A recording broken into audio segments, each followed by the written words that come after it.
Pistol. It'll be Robinson, and he finds a running lane. What a sweet move to the second level and beyond. Touchdown, Bijan Robinson.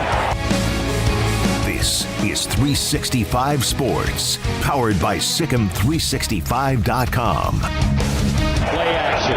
J.J. McCarthy lobs it wide open. Caught at the 10, 5, touchdown, Colston Loveland. 365 Sports is presented by IdealMRI.com. High-quality MRIs for $497 or less. IdealMRI.com. Your health is important, so is your budget. Third down throw. Might not need the kicker. Touchdown, Phillip Brooks. 365 Sports is also brought to you by Texas Farm Bureau Insurance, protecting Texans since 1952. Hooker going deep. Man's there. Got it. Jalen Hyatt, touchdown. Have you subscribed to our YouTube channel? Search 365 Sports on YouTube. Brought to you by TFNB, your bank for life. Hall to the outside. Touchdown. Cody Edwards. 365 Sports is turbocharged by Unite Private Networks. Find out more at uniteprivatenetworks.com. Shipley's going to break free. Across the 10, he's into the end zone for a touchdown. 32 yards. Now here's Paul Catalina and Craig Smoak.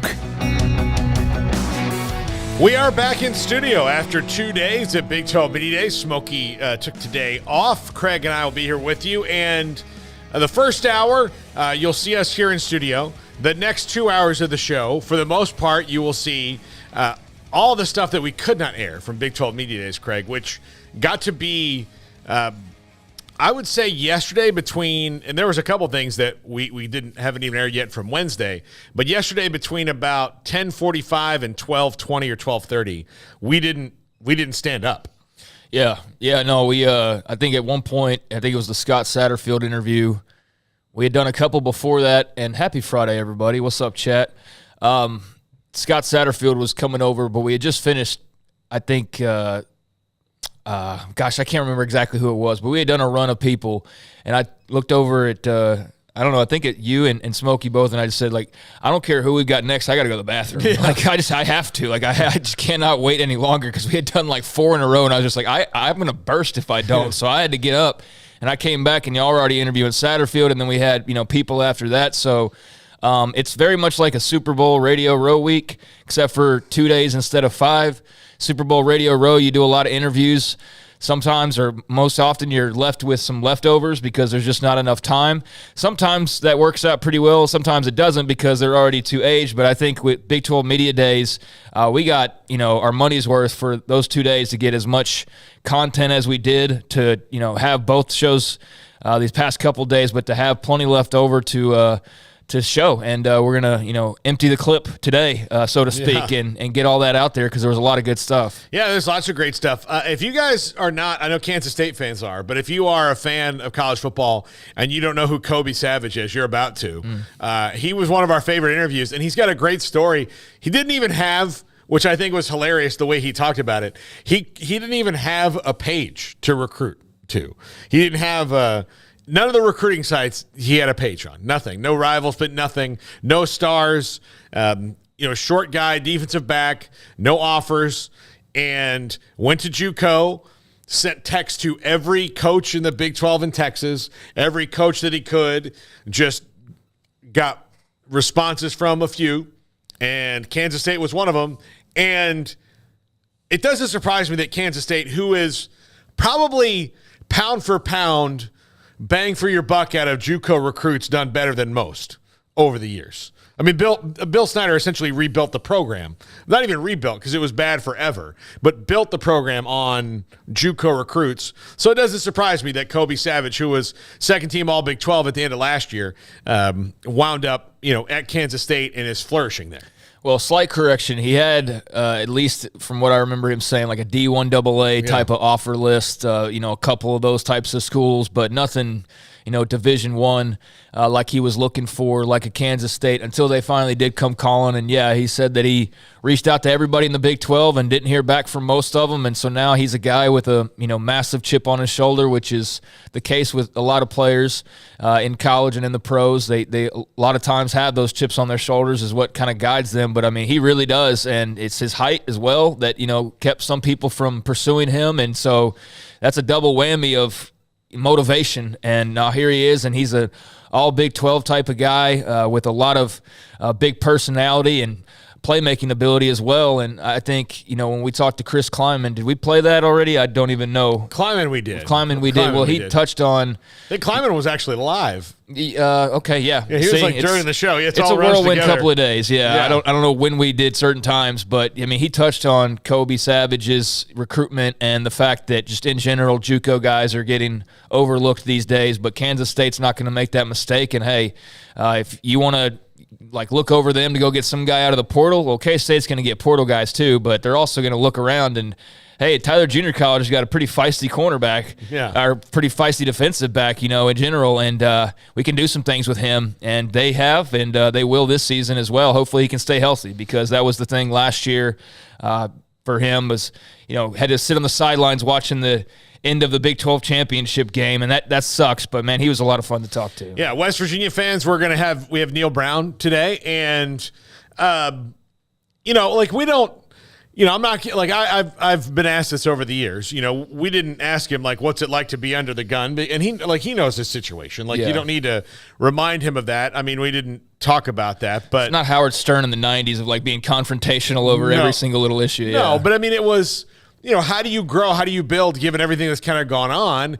And I've always liked talking to Neil Brown. He's really good, really matter of fact about what they've got going on and some of the things. And if hearing him break down the way things went and the problems he has to fix, he's got it nailed down to a couple things that, could swing their fortunes this year. But that schedule early on, he better swing them quickly, because it's going to be tough. And if they get behind the 8 ball, they could be getting better, but if you're 1-3 or whatever it is in the first 4 games, then you don't have a lot of, personal momentum, on that squad. Well, it's possible they're 1-4. Yeah. And that's going to be a tough hole if they find themselves in that. But I don't know. He sounds pretty confident. And yeah, we didn't dip into hot seat talk or anything like that. It just doesn't. It would have just been wasting minutes because he knows what the situation is. Everybody knows what the situation is. You got a new athletic director in there. I did love the crack that he made.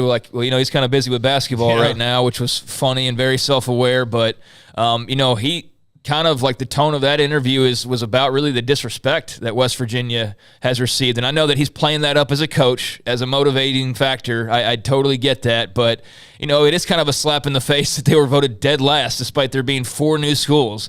It's a bit of a slap in the face that they didn't have the right colors for their logo on their backdrop, as he also pointed out during the interview. So you'll hear some of that. And I think that's kind of where, we touched on quarterback and things like that. But I don't know, I felt like because of kind of the attitude he came in with, it was about, again, having a chip on their shoulder and how they're going to be motivated to prove people wrong, much like Kobe Savage, just a different, angle on it. And he knows what has to happen, and that's they've got to win some games. But, we'll see when the dust clears after those first 5 weeks of exactly where they are, because it's going to be tough. However, as much as you look at it and you say they could be 1-4, if they're 3-2 or somehow miraculously 4-1 or something, then maybe they're the surprise team in the country. I don't think so. I would not put my money in that bet, but it's possible until they hit the field, and there's some good players on that team, and he sounds pretty confident in what they're going to be able to do as far as surprising people. He's not, proclaiming a run to the Big 12 title game or anything, but he thinks they're going to be better than people expect. So I like that,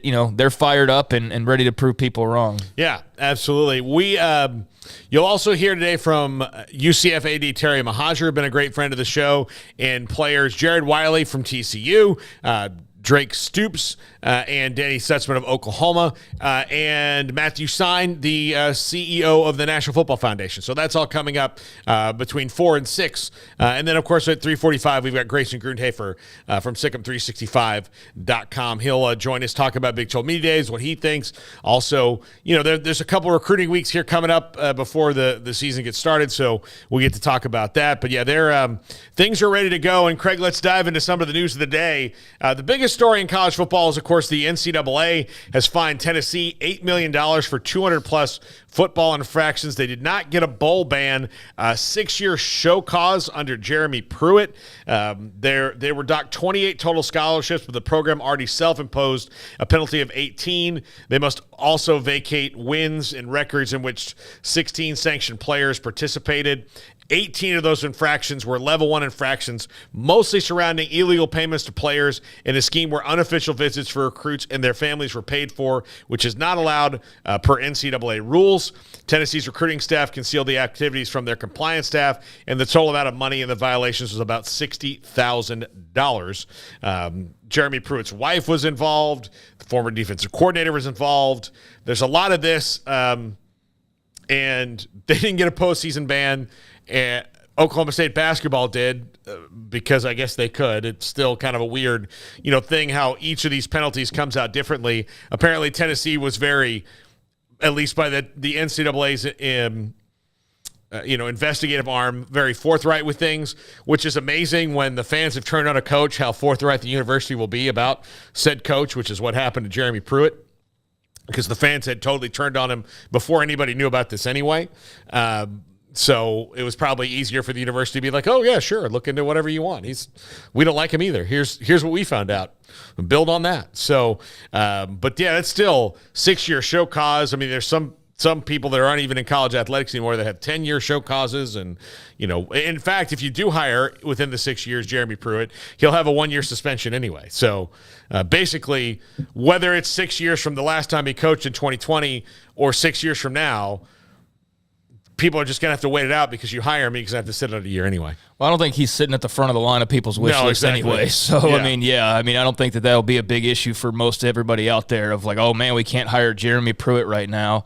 They were apparently, as you said, forthright with the NCAA. They were cooperative. And, you hear some people say, well, don't ever cooperate. It's like, don't ever talk to the police without, calling your lawyer. Well, yeah, definitely still, stick to that advice. That's people who have subpoenas. The NCAA is different. Right, yeah, but I'm just saying, you always hear, don't ever talk to to a cop without a lawyer, or don't ever cooperate with the NCAA. Kind of the same mindset of just don't do that. And here we are, and Tennessee cooperated, and it worked out far better for them than had they not, probably. At least, avoiding the postseason was the big thing, apparently, for them. They're able to do that. They do have to pay a fine. They do lose some scholarships. They lose some visits, things of that nature.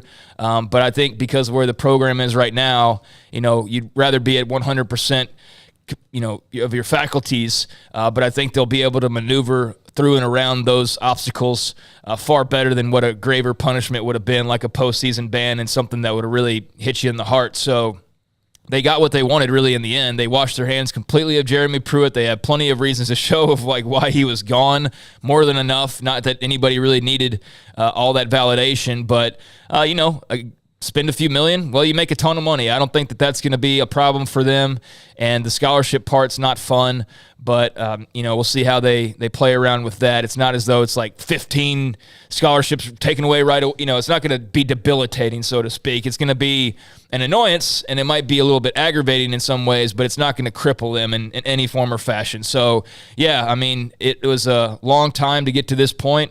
Baylor and their whole situation, a lot of people were making predictions. A lot of people, we talk about freezing cold takes. You could have done a whole month on the takes about Baylor, who on the other side of their punishment, they cooperated. I don't know how much of a choice they had not to, but it ended up okay for them in the end. Tennessee cooperated, ended up okay for them in the end. I know there's different examples like Penn State back in the day.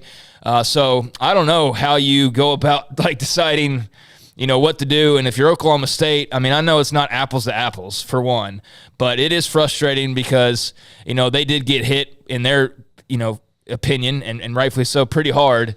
And you look around and you're like, well, isn't this worse? Or I don't know. That the Oklahoma State thing is still just kind of of a question mark of, why that was the way it was compared to the way other things are. And I don't really know what the difference is there. But, yeah, for Tennessee, I'm sure it's a relief to just have this done with and to have some finality to it, and you can move forward and deal with the punishments as best you can.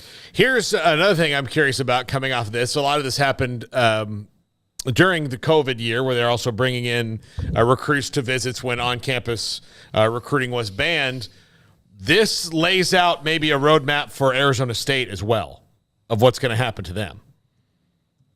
Because that's what they did with Herm Edwards and Antonio Pierce and all that was going on.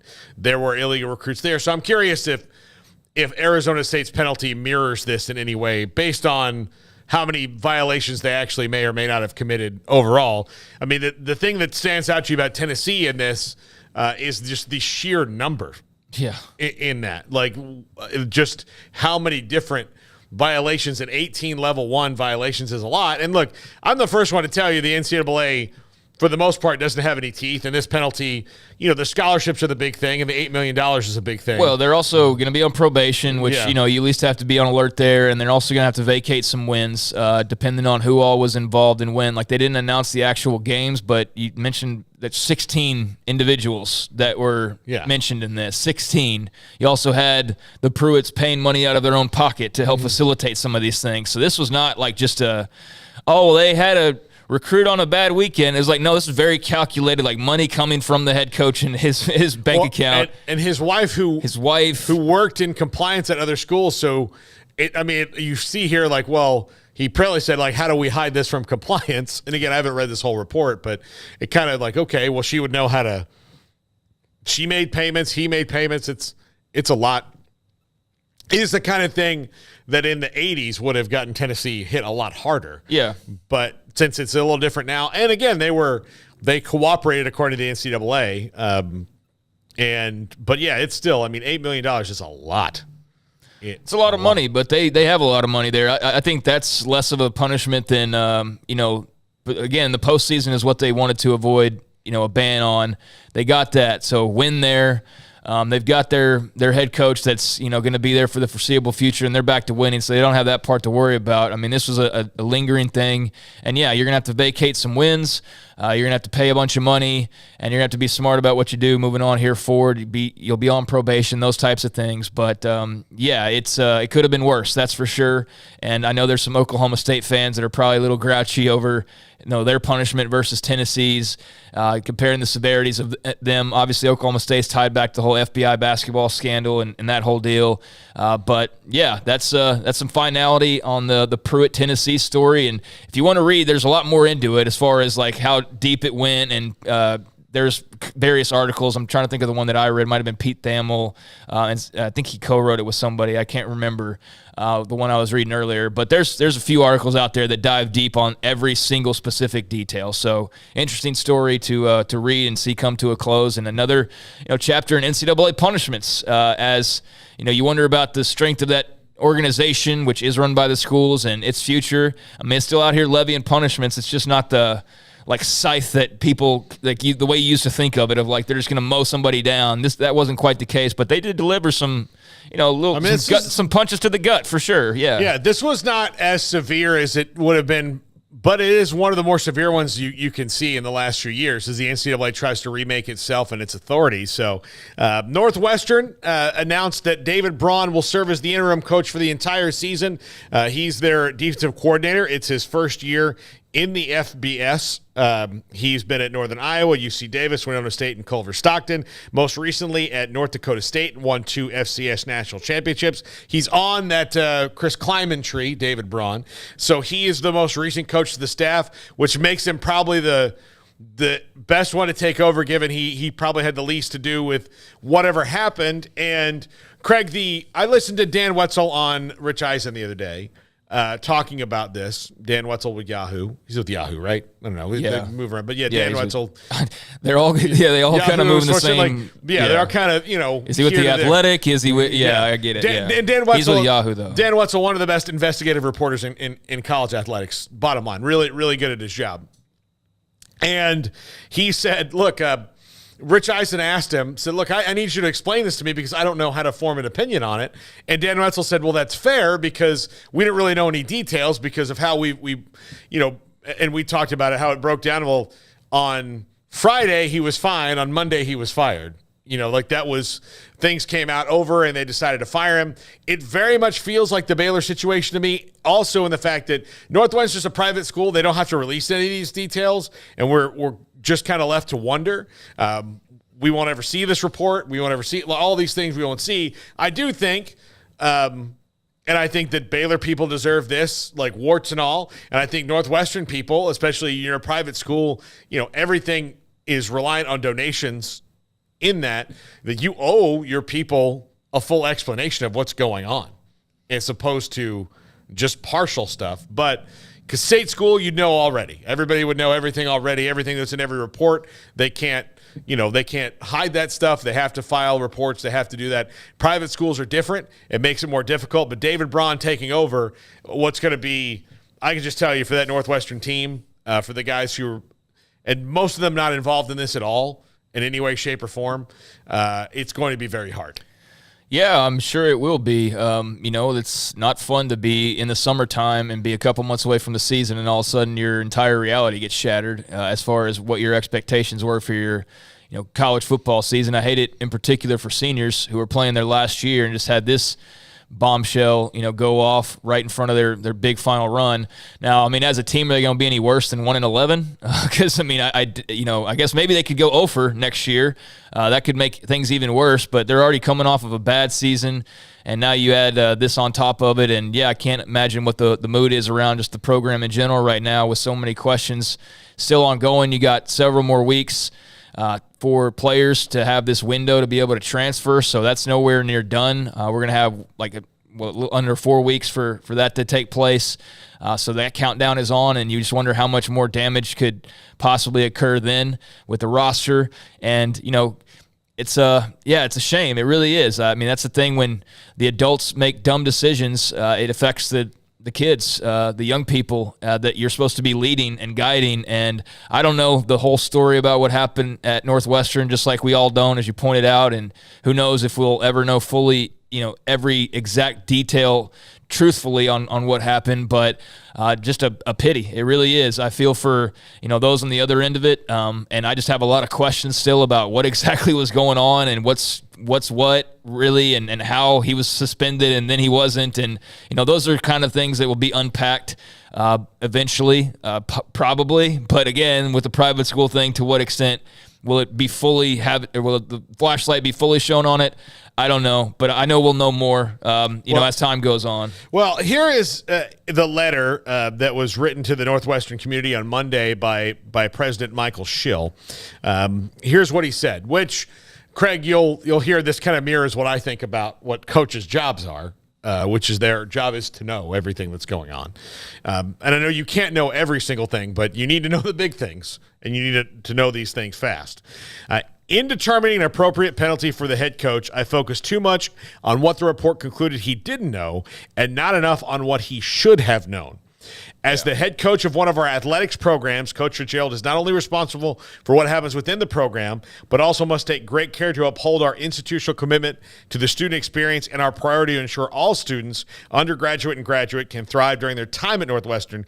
Clearly, he failed to uphold that commitment, and I failed to sufficiently consider that failure in levying a sanction. So that's the best explanation we've had to the point of, this is not about what he knew or his complicity in anything. This is about his ignorance. And ignorance and complicity are two sides of the same coin. I'll say it again and again and again. It's his job to know. Because I can tell you this, I think what happens, especially when you get in meetings and you have people that are supporting someone, and I can tell you this from just knowing what happened at Baylor. Art Briles walked into a board meeting not in danger of losing his job. He walked out without his job eventually because, among many other things, but the biggest thing that changed a lot of people's opinions was that when they asked him for how he was supposed to address it, he said, "You tell me how you want to." And then they basically said, "No, you need to have a plan because you're getting paid a lot of money to have a plan." And Pat Fitzgerald, again, when you say you don't know something, when you get paid the amount of money these guys do, you're paid to know, you're paid to have plans, you're paid to fix things when they go wrong. That is where I'm just a football coach stops working because of what the job is now compared to what it used to be. Yeah, I mean, I think we talked about this quite a bit the other day, and yeah, that was what happened with Browse, is, show me what to do, and they're like, no, you tell us what you're going to do about it, and I don't know, and that was not the preparation that they wanted to see, and that was a big crack in the armor of any chance of that being able to somehow, get mended somehow or another, rather than the route that it did go down, and it pretty much went downhill very quickly after that meeting. Was that the next day that they made the decision, or was it shortly after? I can't remember the exact timeline, but it wasn't long after that meeting, I don't think, that they were like, yeah, we're going to go ahead and move forward. Mm-hmm. But that was like the big point of contention that we heard back then was, that was something that stood out in that meeting was show me what to do. And they're like, no, you show us what you were going to do about it. But as far as the Pat Fitzgerald thing goes, I mean, again, I don't know about the whole inner, fighting that's going to go on moving forward. Certainly there's a lot of players and their families and Northwestern alumni, current and obviously the alumni, current students and alumni that all, want to have some questions answered. And that's the case in any fallout of any, scandal at any university, is there's going to be people that want to know, and they're not going to just sit there and be, satisfied with the status quo that the school delivers in their press release. And so that will continue on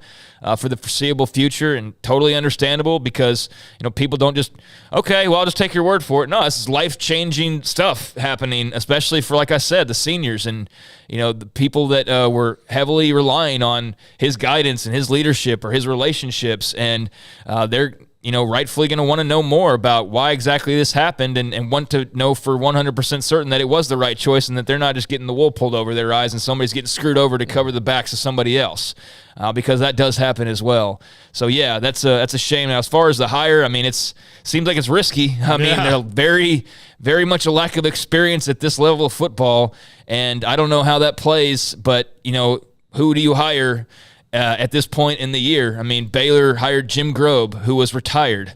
That's the route that they had to go, is basically a stopgap to then eventually hire Matt Rule. And I'd imagine this will be something similar with Northwestern, of just get somebody in there that can lead them for the time being as best as possible and get them to the finish line. And then, along that way, I'm sure there will be lots of meetings and interviews and, coaching, profiling, and trying to figure out who the next person in charge is going to eventually be. But yeah, you don't have a lot of, can't go hire some big name right now, especially not only the timing, but in light of what you're dealing with. And until there's more clarity on that, then you don't have so many options. Yeah, because here's the other thing, when it comes to recruiting, like just on a functional level, when it comes to recruiting, you can't hire, like just say they hired David Shaw, that's a commitment. That's the thing, is like you don't want to just sit there and make a long-term commitment in a panic move. Yeah. So David Shaw is going to want to recruit players, but he also does not know which of this staff will be there next year recruiting those players.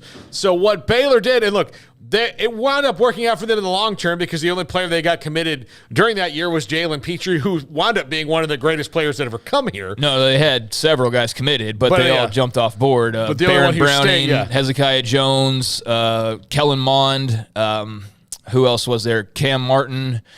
And there was others. Yeah. I guess from the time the season started until they didn't recruit those guys. That was all in the spring that those guys bailed. Yeah. So they didn't really recruit that much because they all knew that they were all going to be gone.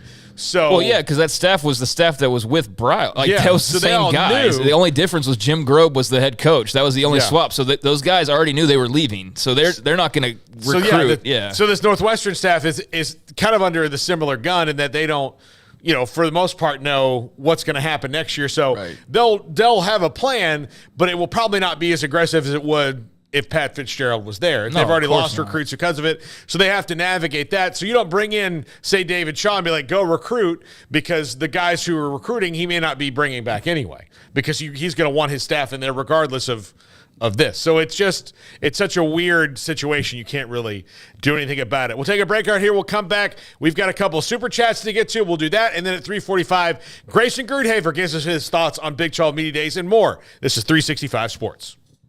Alan Samuels, Dodge, Chrysler, Jeep, Ram, Fiat. How crazy is this? 2023 Jeep Gladiator Sport totals values of $4,000 plus 1.9% financing for 72 months. How crazy is that? Or the 2023 Jeep Compass, get 10% below MSRP. That's right, these deals are hot just like our summer days in Texas. Remember, first responders get another $500 in savings. So come find the Jeep that's right for you and save big at Alan Samuels in Waco. Make this the summer sales event at Alan Samuels during the hot days of summer. And this month in July, get legendary 2023 Dodge Chargers or Challengers, SXT, GT, or RT models. Your choice with total values up to $2,000. Alan Samuels in Waco is the place for you to shop for your next Dodge. Shop the greatest selection in Central Texas and find the hot rod for you. Come by and visit the showroom at Alan Samuels, Dodge, Chrysler, Jeep, Ram, Fiat. See the demons and scat packs they have loaded the sales floor with. They won't last long, as you truly have the last call models of legendary muscle cars only at Alan Samuels, Dodge, Chrysler, Jeep, Ram, Fiat in Waco, Loop 340 east of 84. Pizza, burgers, and Bears football. There's no place around Waco that serves them all other than Bubba's 33. Come show your green and gold and enjoy some of Waco's best food and beverages while watching your favorite team, the Bears. When real Bears fans get hungry, Bubba's 33 is the #1 spot for ice-cold drinks, hand-stretched, stone-baked pizzas, and bacon-infused burgers. Join us for indoor or patio dining. Bubba's 33, Waco's restaurant and proud supporter of Baylor Bears football. Sick 'em, Bears. One size fits all. That may be all right for an adjustable belt or cheap sunglasses, but when it comes to your financial needs, no one wants a one-size-fits-all strategy. Ben Erlinson, your Edward Jones financial advisor, knows that his most important goals are yours. That's why he takes the time to understand your needs, knowing you. That's how Edward Jones makes sense of investing. Ben Erlinson, 100 North 6th Street in Waco, 254-759-8533. Edward Jones, member SIPC.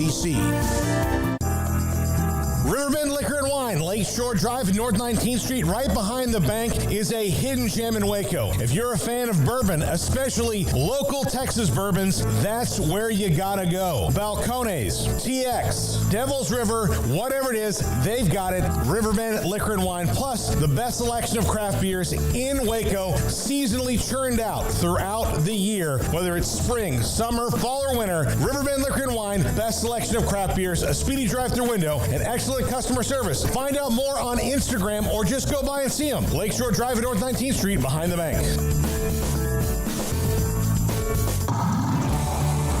Waco Custom Marketplace is your hometown grocery store with a full-service butcher shop and bakery. Hi, this is David Smoak. The butcher shop can take your customized orders for seafood, pork, and poultry and custom cut your favorite steaks from bacon wrap fillets to T-bone to bone-in ribeyes. Cut specifically the way you want. They have Norwegian salmon fillets, catfish fillets, sliced ham or turkey and lunch meat, variety of cheese available, and several options of sausage links. Fresh chicken breast or whole chickens, sliced bacon, pork chops, ground beef, marinated beef, and chicken fajitas, and always large briskets available, plus fresh vegetables. So the great product, customer service, and family tradition of the Bauer family continues at Waco Custom Marketplace, open Monday through Saturday. A full-service butcher shop and bakery available. Waco Custom Marketplace, 425 Lake Air Drive in Waco, or WacoCustomMarketplace.com.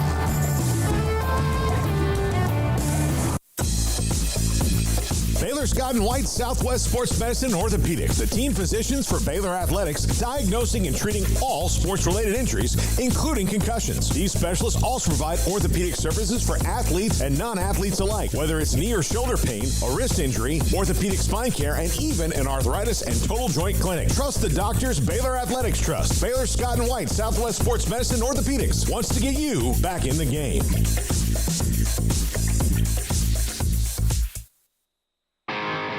This is 365 Sports. The 3 o'clock hour is sponsored by Waco Custom Marketplace. Meats, sweets, Texas treats, and a cut above the rest. 425 Lake Air Drive, Waco. Welcome back, 365 Sports. Got a couple super chats.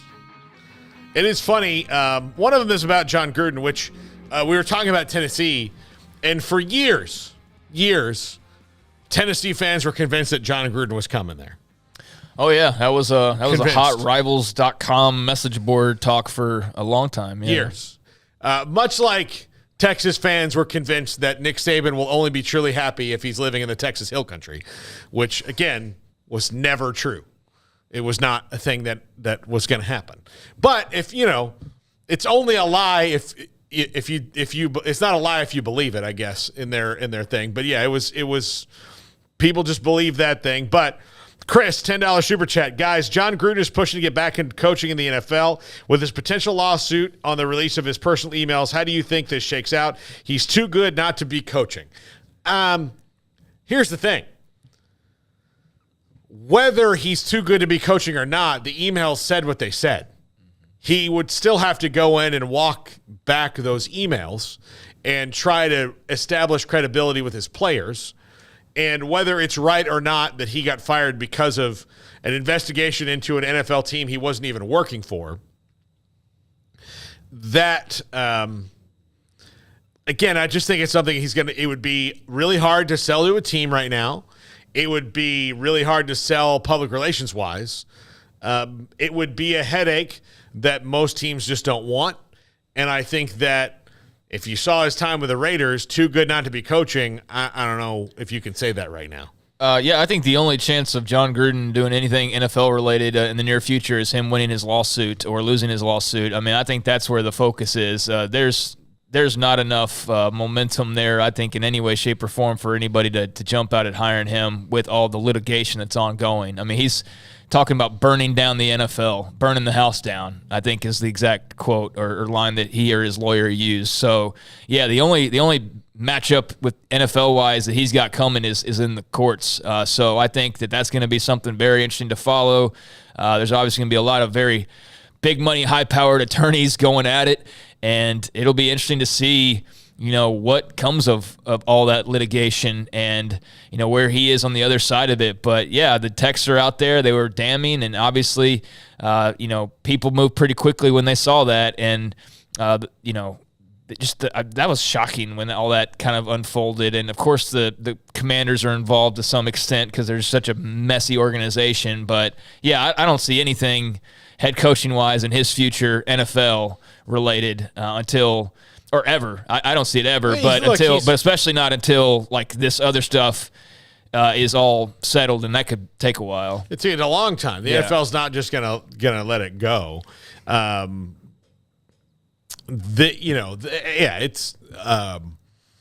It's just not gonna happen. And look, he was not successful with the Raiders. Let's not gloss over that part of it.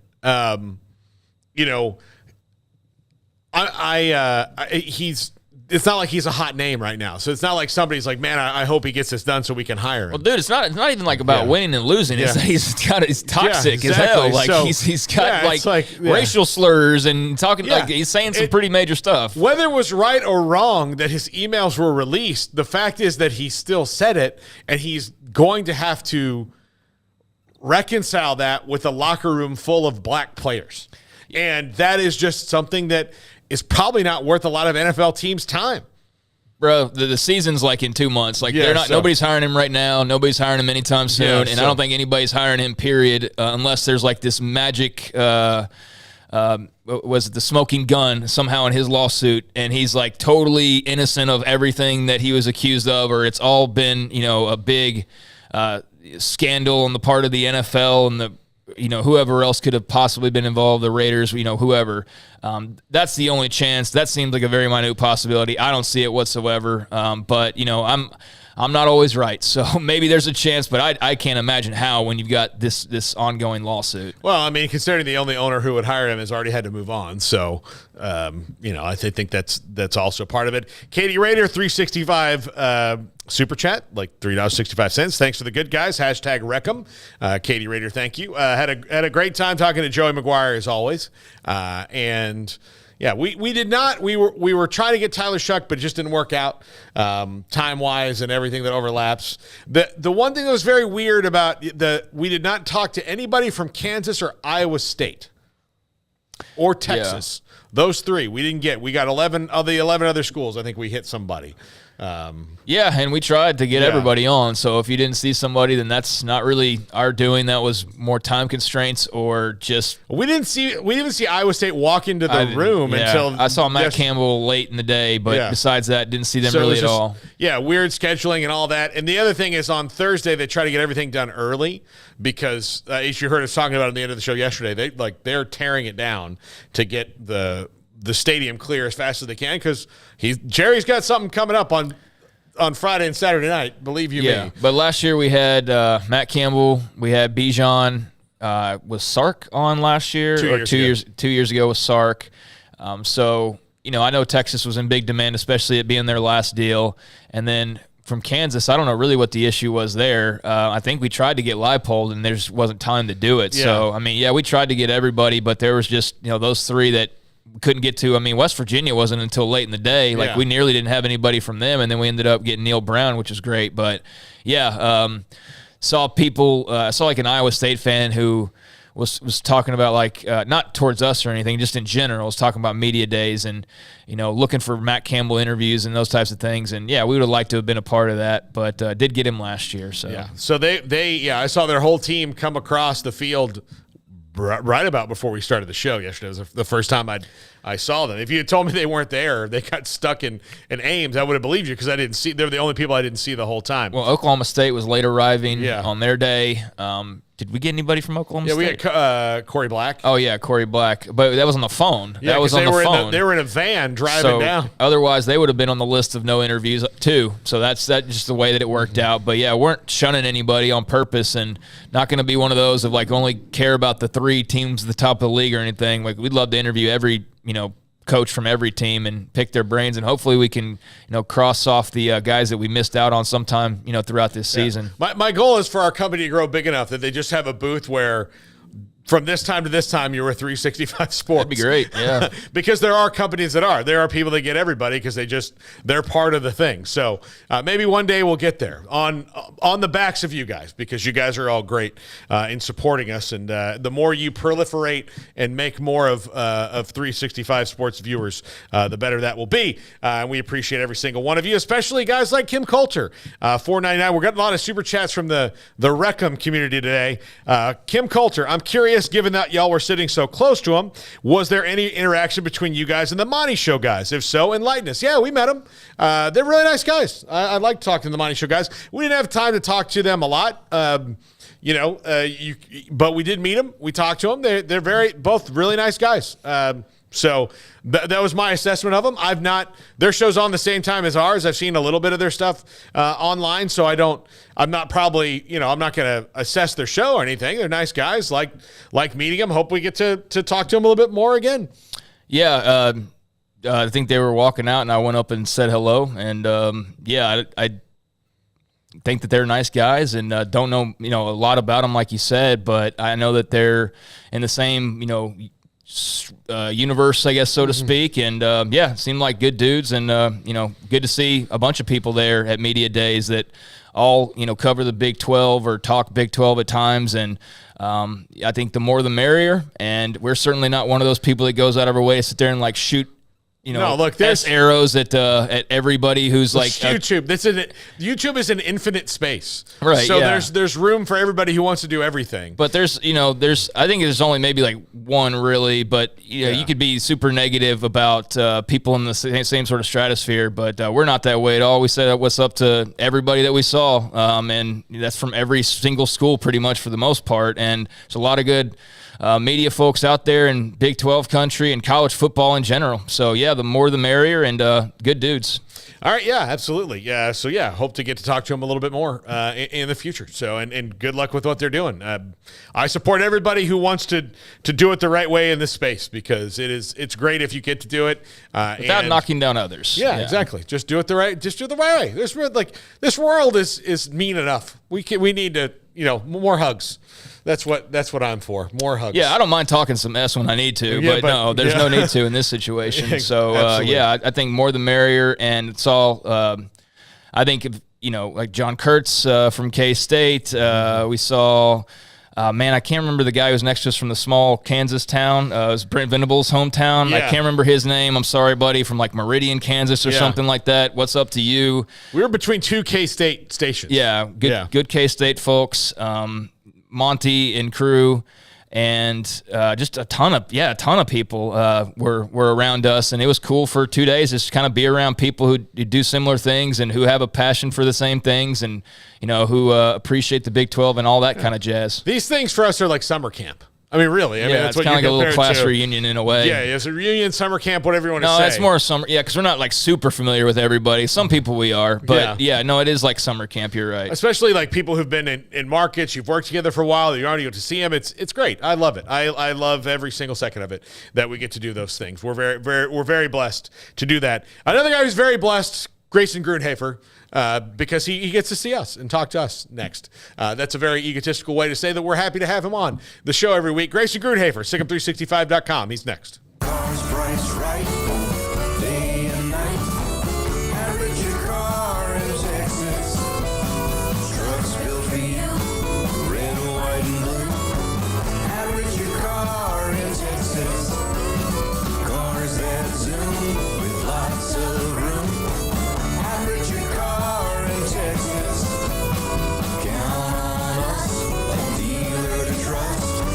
Average your car in Waco, Texas. Where is the best beef in Texas? Your house when you order from Texas Beef House. Unleash the flavor of Texas-raised Wagyu. From our pasture to your plate, that's TexasBeefHouse.com, and joined by Marketing Director Samantha Duvall. Samantha, thanks for your time. There have been numerous holidays, and now it's just straight up the summertime. Your thoughts about some of the specials and ideas you have? So we still have our hamburger special going on. We're going to continue it through the end of July. When you bundle our 25-pound ground beef bundle, you can get hamburger for as low as $6 a pound. And the same with our 28-pound Wagyu hamburger patties. You can also get those for as low as $6 a pound. All of those come with free shipping in Texas, Louisiana, Oklahoma, and Arkansas. We've got a lot of steaks online. People are buying up our brisket. Time to smoke a brisket. Good time to grill out. If you order and use our code SICEM10, you can get 10% off your order of $100 or more. And it's all grown right here in White House. We're a family-owned company. It's all pasture raised. We just enjoy what we get to do. Family reunion, people going out to the lakes, or people just meeting or going out of town. Where is the best beef in Texas? Your house when you order from Texas Beef House.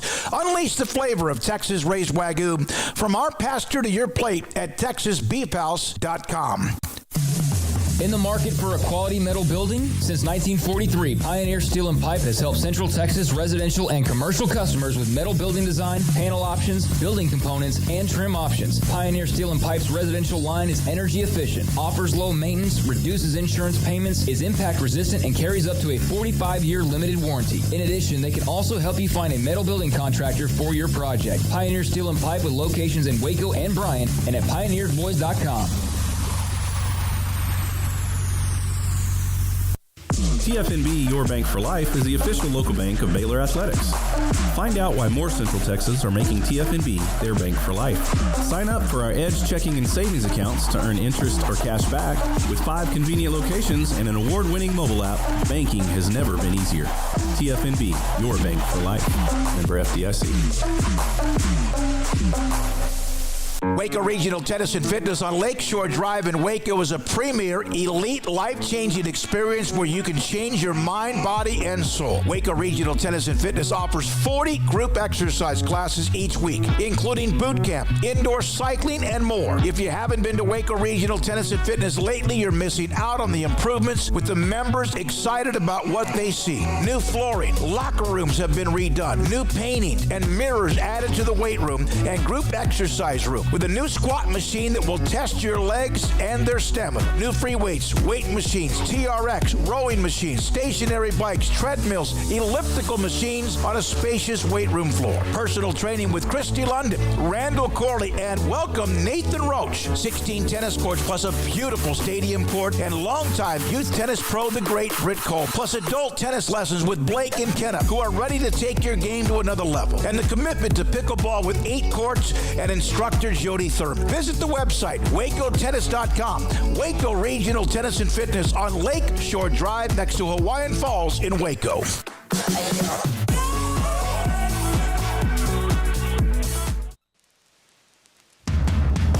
Welcome back to 365 Sports. It's time for our weekly segment with Grayson Grundhafer of SicEm365.com. Brought to you by Pioneer Steel and Pipe, where customer service is their main focus, and best in metal, steel, and pipe for large or small projects, with 2 locations in Waco and Bryan.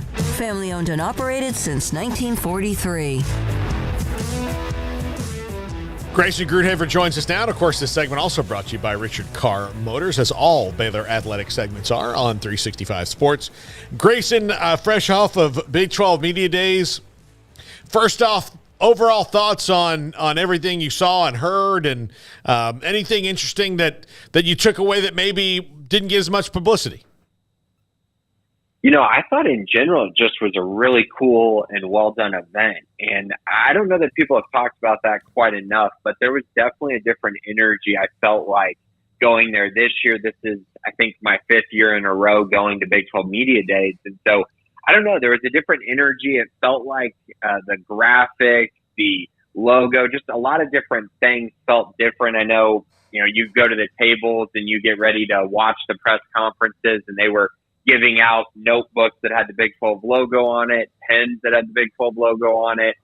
It just felt really, really cool. And also, it's really nice to see the new teams and their media members who were there. They showed up, they showed out. And I felt like, adding them to the fold was really great too, because, you could just feel their excitement. And I feel like that was one of the coolest things, is you don't really get to see that very often, where new teams come in. You see new media people, you kind of get to know kind of what they're about and what their priorities are and how much they love their program and how much they love covering their program. So I felt like all of that was great. And then also the other part of it was just how many people mentioned Brett Yormark in their press conferences, how many of the coaches mentioned just how great he is and how, lucky the conference is to have Brett Yormark as the commissioner. I felt like they were, giving glowing praise to the Big 12 commissioner.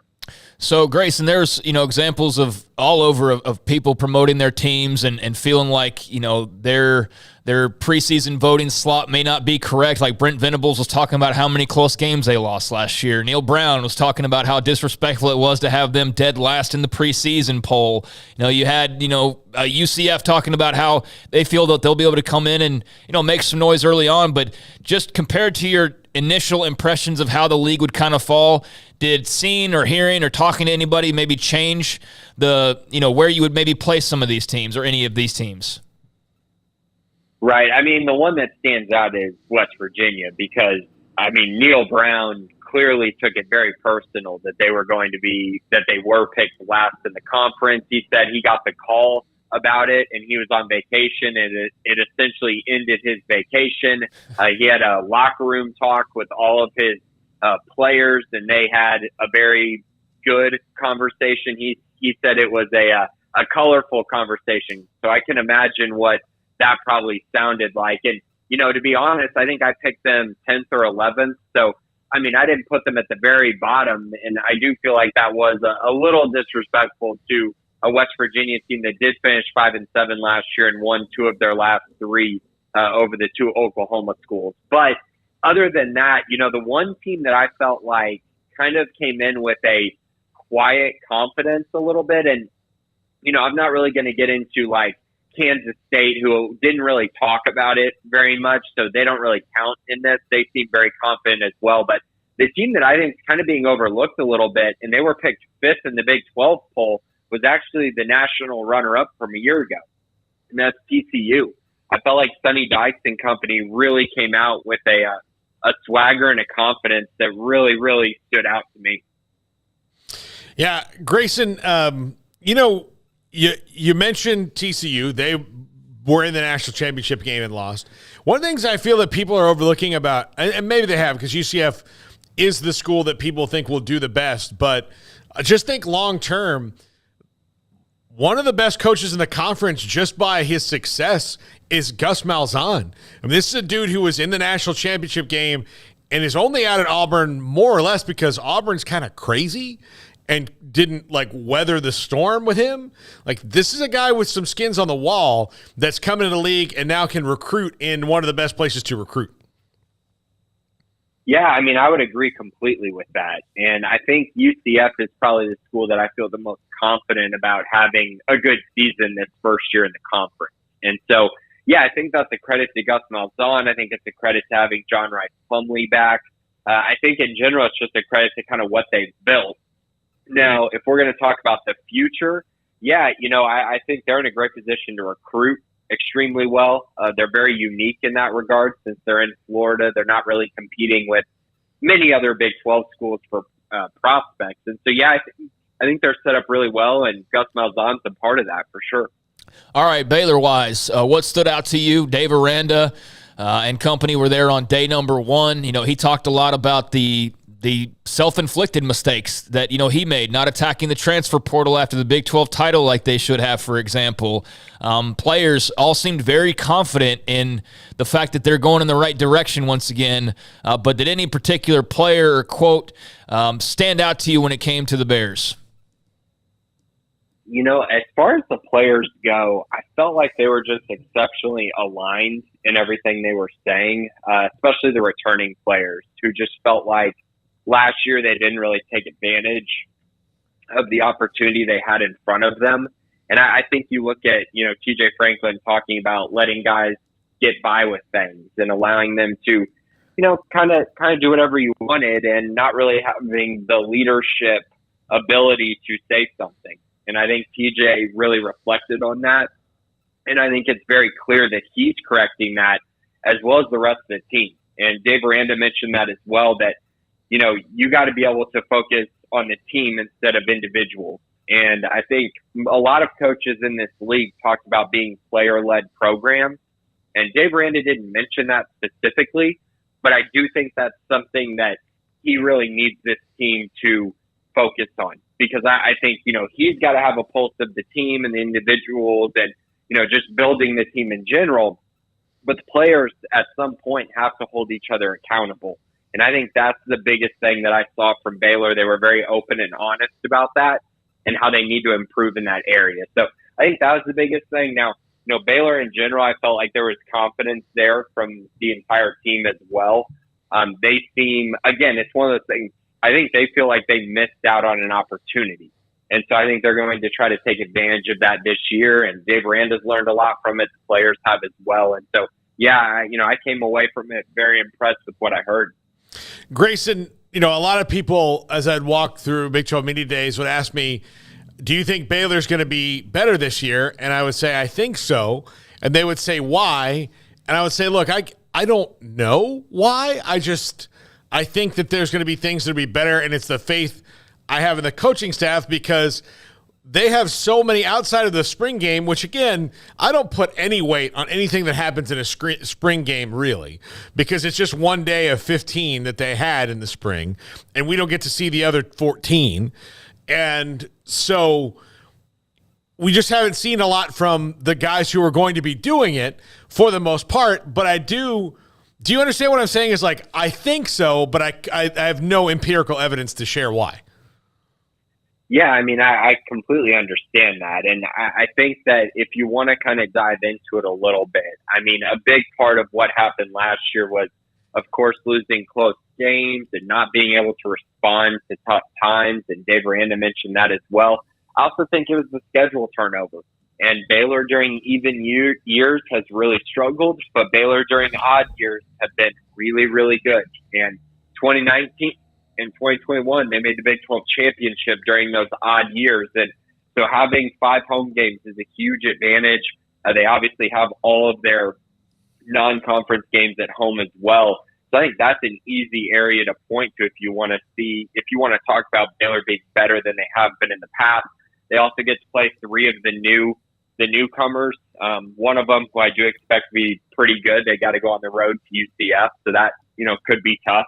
But I think in general, you look at the adjustments they've made, the additions they've made through the transfer portal, which they didn't make a year ago. I think that's going to help a ton. I think defensively, bringing in Matthew Pallage, a guy who really truly relates to the players and will also come in with a new identity in the secondary, I think will be huge for this team.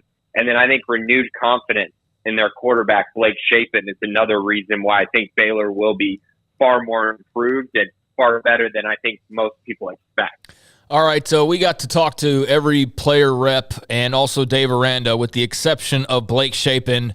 It was a timing thing or whatever, but did you get a chance to really listen to him much? And if so, was there anything of note that you took away from that?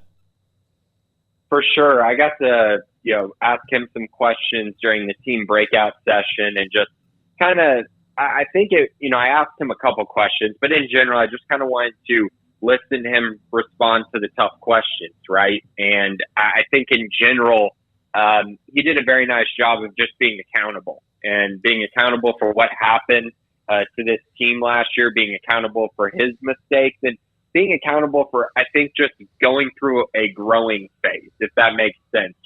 Getting all that attention after winning the Big 12 championship game and playing as good as he did, he never had to deal with criticism. And I think last year he had to deal with a lot of criticism from the media, from the fan base, just from a lot of people in general. And I think he's learned how to handle that better. So that was part of it. He also mentioned just improvements from the offense, especially the passing game. I think you're going to see these receivers and the tight ends be far more productive than they were a year ago. And I think he feels much more comfortable with the receivers, and the receivers feel much more comfortable with him as he's grown as a leader, grown as kind of a catalyst for this offense. And I think he's instilled a lot of confidence in all of Baylor's playmakers. And I think that's probably the biggest takeaway I had from what I heard from Blake Shapen. Craig, do you have any more Baylor questions for Grayson? We have a super chat in regards to West Virginia I'd like to get his opinion on as well. So Chris, $5 super chat. Guys, West Virginia's had a tough time competing for a championship in the Big 12. Do you think they need to consider bringing back Coach Rich Rod?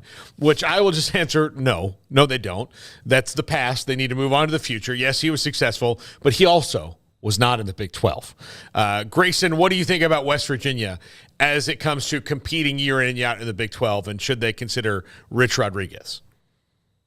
I don't think they should consider Rich Rodriguez. Now, I think that if they don't make a bowl this year, they're probably going to have to consider a new coach, which is really troubling because I really like Neil Brown. I really liked the hire initially when they made it, but it's felt like, first of all, he hasn't been able to find a quarterback who's been extremely good. It's just been a lot of average. And I think for that reason, it's really set them back. And then, I was looking through it because I was writing a little piece on West Virginia for the website. And honestly, guys, if you took away like 2 plays from the beginning of last year against Pitt and Kansas, that team probably starts 4-0. And their season might have looked completely different. It's a game of inches, and that's what happened to them a year ago.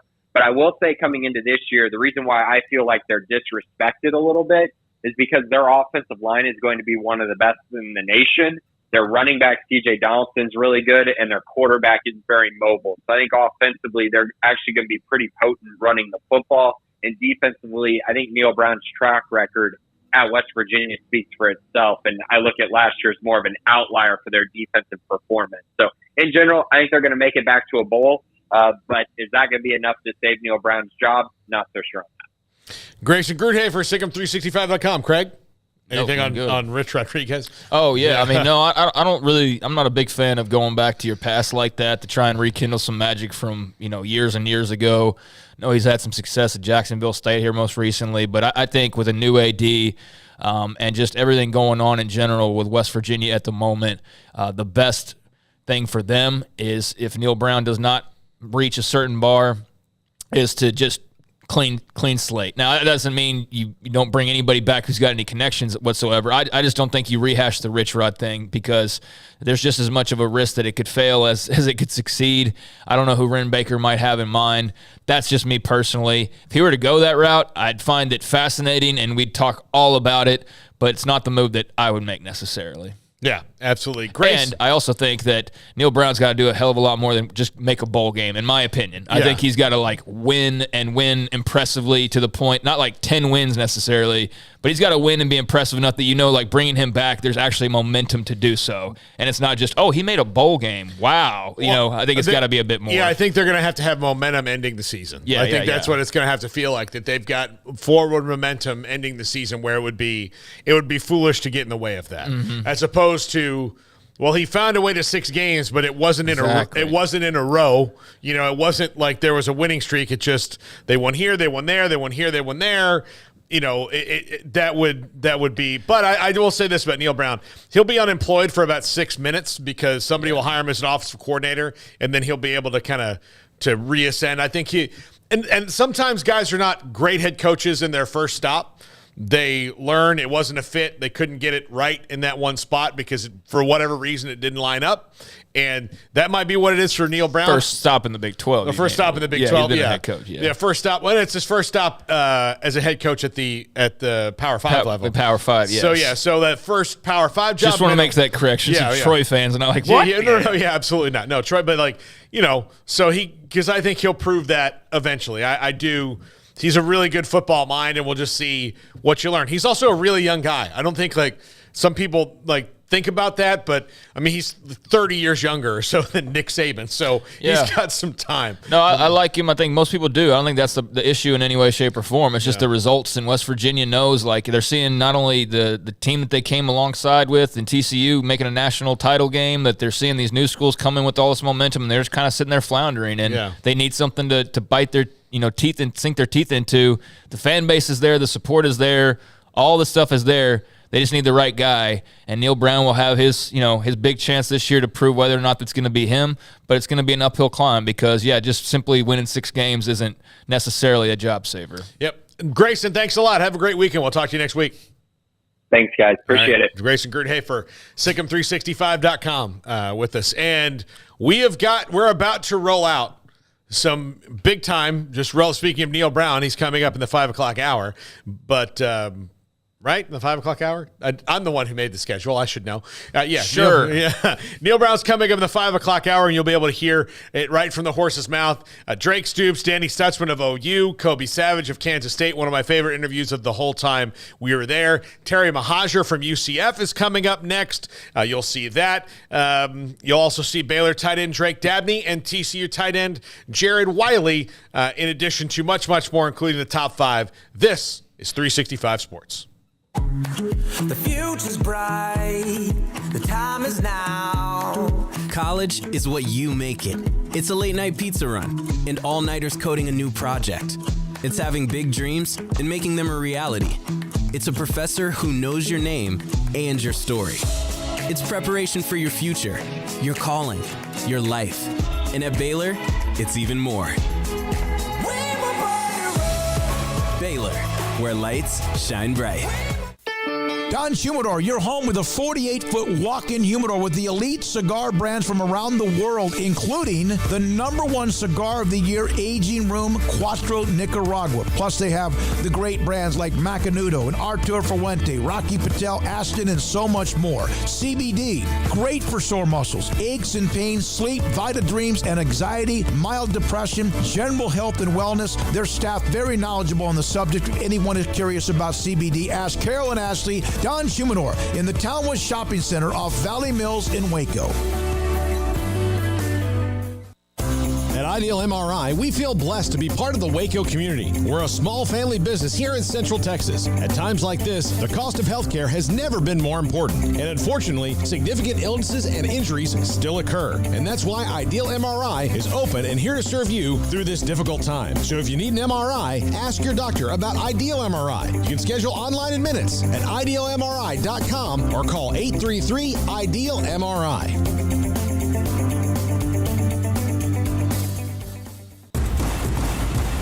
Petty Clinic Men's Healthcare in Woodway is now proud to offer you men an exceptional weight management body sculpting product called semaglutide, also known as Ozempic or Wegovy.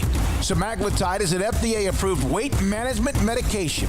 Once-a-week injections of this powerful medication offers an average body fat weight loss of 20% within the first year of treatment. In addition to body sculpting, semaglutide also normalizes blood sugars and has the clinical research proof of reducing blood pressure, cholesterol, stroke, and heart attack risk. If you're like most men and you have stubborn fat that will just not respond to typical diets and exercise, then help is finally here. Semaglutide, affordable, highly effective. Google search Petty Clinic Waco and reach out to the Petty Clinic team today for a free consultation with Dr. Petty to see if semaglutide is right for you. Go to pettycliniclowt.com. After my first car accident, I feared the biggest damage would be to my wallet. I expected a mountain of bills and a long, drawn-out process. But my Texas Farm Bureau insurance agent was there when I needed her and helped me get back on my feet and in my car in no time. Instead of a hassle, I got reassurance and a quick recovery. Stop by and see our agents at one of our 3 McLennan County locations. Coverage and discounts are subject to qualifications and policy terms and may vary by situation. There are 26 letters in the alphabet, over 600,000 words in the dictionary, and just 3 of them said together can change everything. Let's order pizza. Those 3 words lead to dough made from scratch and 3 fresh signature cheeses that blanket golden crust in a heavenly melt on Marco's Pizza that'll blow your mind. So visit marcos.com to order and stop by Marco's Pizza in Belmead, China Spring, Woodway, and in Robinson. Marco's. Pizza lovers get it.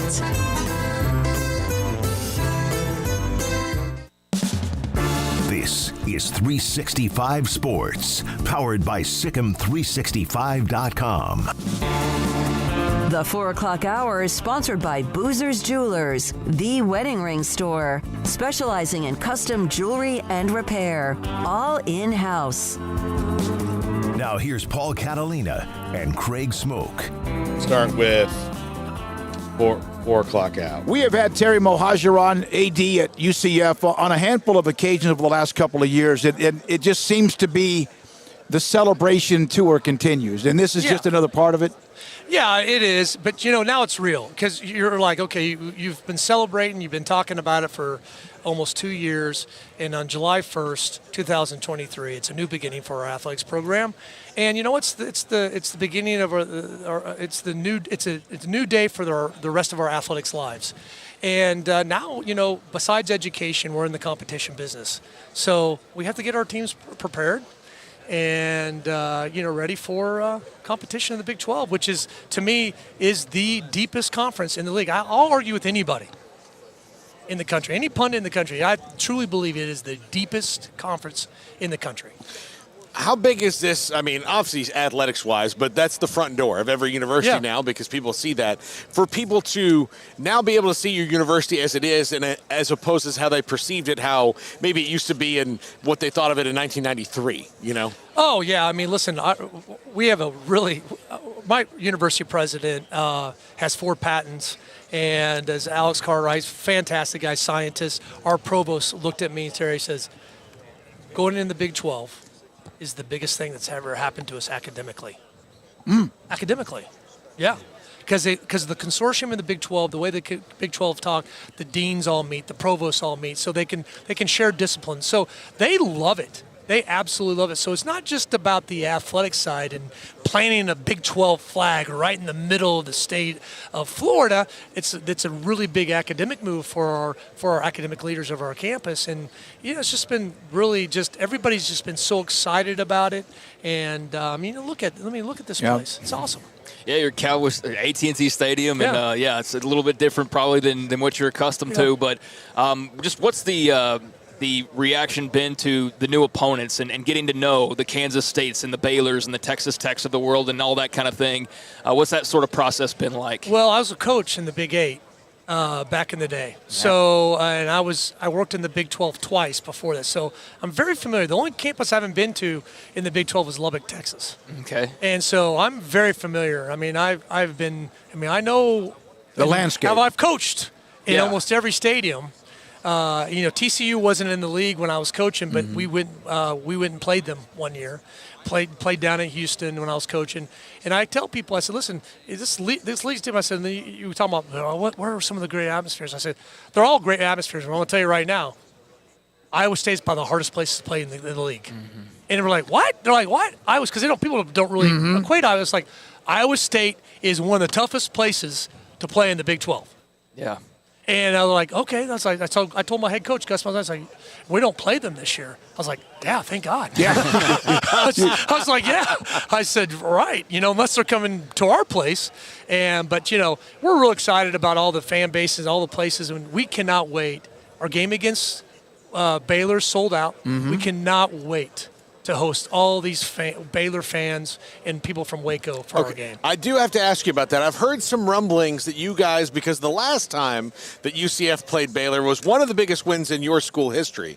I've heard some rumblings that you might have some exciting things planned about that team. Well, yeah, it's really not rumblings. Yeah. It's it's just a celebrating. I mean, it is. It's a catalyst of why we're here today. Yeah. In my mind, besides Dante Culpepper, right, with his Blake Bortles being the quarterback, that Baylor game, and those Art Briles teams were damn good. Yeah. Oh, yeah. Right? Oh, yeah. No one can argue those. That they played in the Fiesta Bowl. It's the 10-year anniversary of that game this year.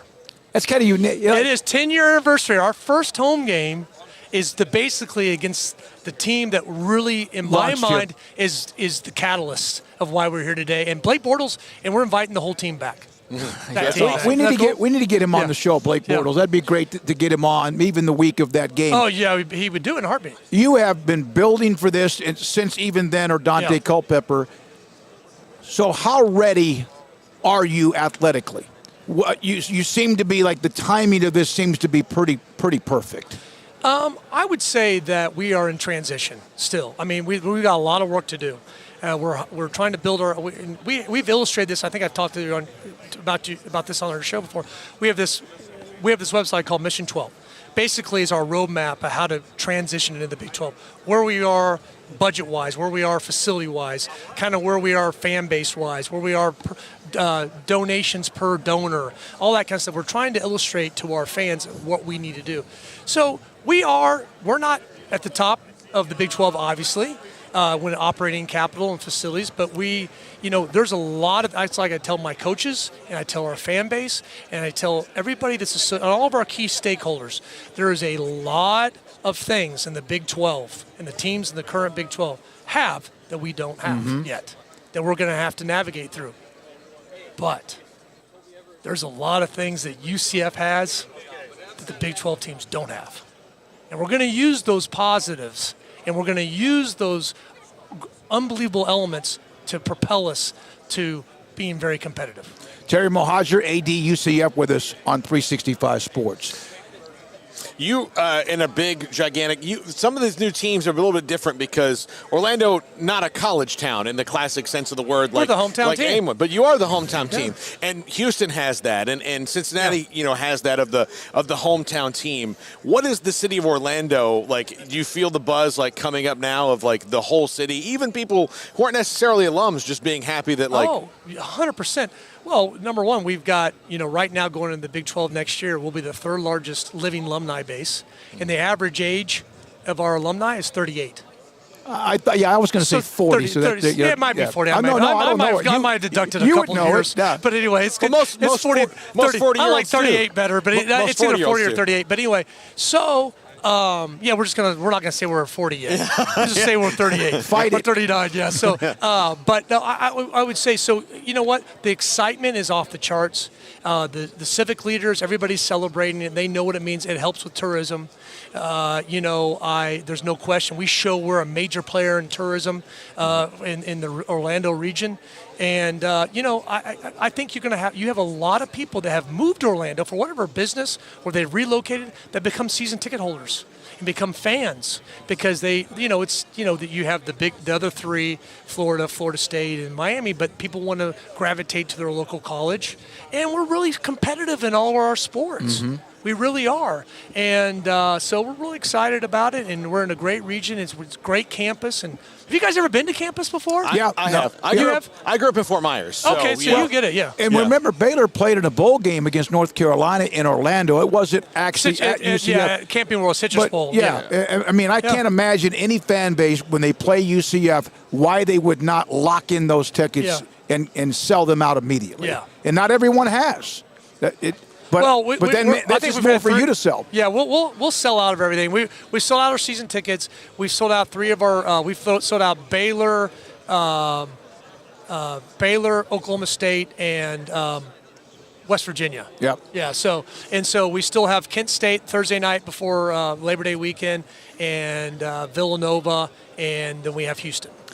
So I know that you've been asked and you've talked a lot about like what's it like, but what's it like to get to know Brett Yormark and to be in the discussions about the vision of this conference and the bright future of it? I mean, you're obviously a part of that, but when it comes to just the grander stage of the Big 12's presence in college sports, it just seems there's a lot of momentum. And what's it like to be a part of that energy? It aligns with who we are as an institution, our youthfulness, our playfulness, our innovative nature. We're the school that has put people into space. I mean, you come over and you watch one of our games, and maybe it could happen when we play Baylor. We played Georgia Tech this year. 5 minutes, 10 minutes after the game, they launched the rocket. Everybody's there. We're watching it. We're playing Rocket Man by Elton John. Those are kind of stuff that he's like, we're the school that puts people out in space. So we're always reaching for the stars. We're a first gen type institution. We're a Hispanic serving institution.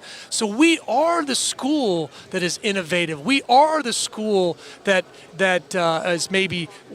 is the first to do anything. We have a bunch of students that may be the first to ever graduate from college. So you know what? We align with the new Big 12. We really, truly do. I know you have to go too, but what was it like when the call came? That was the invitation, the official invitation for UCF. Was it to you, the president? How did that go? Well, it's a little longer story, but Right. I would say Bob Bowlesby came to my house, and I was just still moving. Bob Bowlesby came to my house, met with me, my president, and he met with the board chair, which was Alex Martins. Our board chair, which is my boss's boss, is the CEO of the Orlando Magic. Okay, and he didn't give us a true invitation, but he asked us to apply for invitations. Oh yeah, torture center fitters, but that was the day that we knew that we had a real shot, and so we were going to apply to the board of directors of the Big 12 to get membership into the Big 12, and so that was it. And then obviously that happened. And then about a week and a half later, we're officially in. And here we are at Big 12 Media Days. I think we'll have Coach Malzahn today as well. Terry, great to have you. Appreciate your time. Congratulations. Welcome. Thank you. To AT&T Stadium in Arlington and also to the Big 12. And just excited to welcome all the fans from Waco this year for any of our events. Okay? Thank you. Thank you, guys. Terry Mohajir, AD at UCF with us on 365 Sports. It takes time to reach goals. It's a truth that applies to more than sports. It goes for your financial goals as well. You work hard for your money, and you deserve an investment strategy that lines up with your game plan. And Chuck Verno, your Edward Jones financial advisor, can help. If financial investments aren't putting forth the effort you desire, stop by today for a financial review. Chuck Verno, 720 North 64th Street in Waco, 254-732-1161. Edward Jones, member SIPC. Camille Johnson Realtors guide you seamlessly through the process of buying your dream home or selling your current one. Commercial, farm and ranch, or residential, Camille Johnson Realtors can smoothly and successfully lead you through any transaction. With a team of 28 experienced agents who are excited about serving you, Camille Johnson Realtors services the entire greater Waco area. If you're in the market to buy or sell, contact Camille Johnson Realtors, 104 Midway Center in Woodway, or find them online at www.camillejohnson.com. Camille Johnson Realtors, elegant, charming, warm. Welcome home. Stepping into the boots of a U.S. Army officer can add confidence and leadership skills to your son or daughter's career path. See all the things they can achieve in our boots at GoArmy.com. U.S. Army Waco Recruiting Company, 254-598-8131 or 254-776-1543. Established in 2007 and independently owned, Alliance Bank Central Texas is committed to helping families and businesses meet their financial goals. From their tellers to their board of directors, they know the importance of superior service and competitive products. Customers have confidence knowing that their financial needs are in good hands. It's your bank, Alliance Bank Central Texas, with 2 Waco locations, 4721 Bosque Boulevard and 191 Archway Drive on Highway 84, and at AllianceBankTexas.com. Member FDIC and equal housing lender. Do you or your kids get nervous about going to the dentist? Stonewood Dental, Dr. Steve Childress, he can help. I've spent a career taking care of patients who as children had bad experiences, and now they're adults that hate going to the dentist. If I get a kid at 3 years old and they come every 6 months and it's a happy experience, it's normal for them. Now they have an accident at 6 or 7 or 8 at school. Now they have a broken tooth or a trauma. And they have to come here. They're used to lights. They're used to water in their mouth. They're used to experience. They already trust us. It's amazing what we can do with that kid without it being a negative thing. But if I see a 6 or 7 or 8 year old that's never been to the dentist, and now they have a trauma or an unfortunate unexpected toothache, it's harder to do that for that kid and it not be somewhat of a negative experience. So bottom line is I try to teach kids and adults and teenagers and everybody the way I'd want my family treated, which is where it's a necessary part of life. You just take care of it. It doesn't have to be that big a deal. Learn more, stonewood-dental.com. Shorty's Pizza Shack at 12th and Bagby is a homegrown, locally owned pizza place that's out of this world. Everything from the dough, the sauce, the sausage topping is made fresh in-house. Not to mention the amazing pizza pillows, the chicken wings are to die for. Try the Sikkim sauce, chili cheese fries or tots, plus great specials on food and drink every single day. Shorty's is also the perfect spot to watch the game with your friends. Shorty's Pizza Shack at 12th and Bagby. Tell them Paul sent you by. This is 365 Sports, powered by Sikkim365.com. Enjoying the show? Hit the like button and subscribe. Baylor tight end Drake Dabney joins us 365 Sports at Big 12 Media Days. What's it mean to be one that is representing your school here with all the media when there are so many people here and that you're one of those that Dave Aranda selected? I mean, it's a great honor to be chosen to be here with a bunch of great guys. I mean, just being able to see all the great players and answer questions, just represent Baylor and just really show who we are. It's a great honor. Drake, you've had, sometimes you had to fight through injury and all that through your career. How you feeling right now coming into this season? I'm feeling great. I mean, I'm feeling stronger than ever. I know going down last year wasn't easily mentally and physically, but I think I was able to just learn a lot, and I'm thankful for everyone who supported me and helped me get back mentally and physically. And we had a great spring, and this offseason has been going good. So, yeah, I'm feeling better than ever. When you look at this offense, how much do you feel like the tight end group in particular has the chance to be a real strength for you guys? I think we have the chance to definitely make an impact and help this offense. I know we're wearing tons of personnel, whether it's 11, 12, 13. So it's definitely going to be tight ends on the field at all times. And I think Coach Grimes requires us to be able to do more than just one thing and do a lot. He prepares us very well for that. So I think the impact we have can definitely be significant and help this team win games. How much does that position, based on what Baylor runs, that wide zone running game, the tight end has to block, obviously, but how important do you think the tight end position is to this specific offense? Because it's, in a way, positioned in some offenses that's like there's no tight end. I think it's very important to the wide zone scheme, just being the edge of that O-line and just that extra person on the edge and maybe extra 2 people when you're in 12 or 13 personnel. I think wide zone just allows us to be able to just play fast and run off the ball and not have to just think too much, but just to go and just go dominate. Yeah. For a tight ends, though, this is a fun offense, right? I mean, like, you can have a couple of you guys out there. Both of you can be receiving threats. Both of you mixed up in a run game. Is that one of the things that attracts you to that? Oh, yeah, for sure. I mean, there probably isn't another offense I'd rather be in as a tight end. I think Coach Grimes and the rest of the offense staff, they can get real creative. And I think just as a tight end, you may be lined up at number 1 sometimes or – you could be in the backfield or on the line. And so the opportunities are endless to what we can really do, and just that impact we're able to have on the offense and the team is just special. Has it been hard to see the offensive line flip? I mean, has that been a major transition in your eyes? Because you guys did return so many players last year, had pretty good success, but now it's kind of not a totally blank slate, but it's a pretty clean slate compared to last year. What's that sort of been like to watch evolve? I mean, I think change is always good. It's another opportunity for those young guys and new transfers to, step up and help this team win. I think we have all the pieces we need, and everyone's capable of going out there and just dominating the line of scrimmage. And I'm just looking forward to see what this new group can do. You play, to me, in the receiving game bigger than maybe you are. You're a big body, but yet you have that ability to get in the seams. What's it like running down the seams and there's a safety over the top waiting to maybe disrupt whatever you're trying to do? What's that? You just have to just get used to it? I mean, yeah, you got to just, I guess, see the ball in first, catch the ball, and figure out the rest later. I mean, everything else is a reaction, but, I mean, just taking care of the football is the main thing, and just you're going to have to get hit. It's part of the game. It's a violent game, and yeah. You have a relationship with Blake, don't you? I mean, it seemed like you guys had, and of course, last year was a struggle. Injuries, whatever else. Also, what is different, you think, about going into 2023 that was missing last season?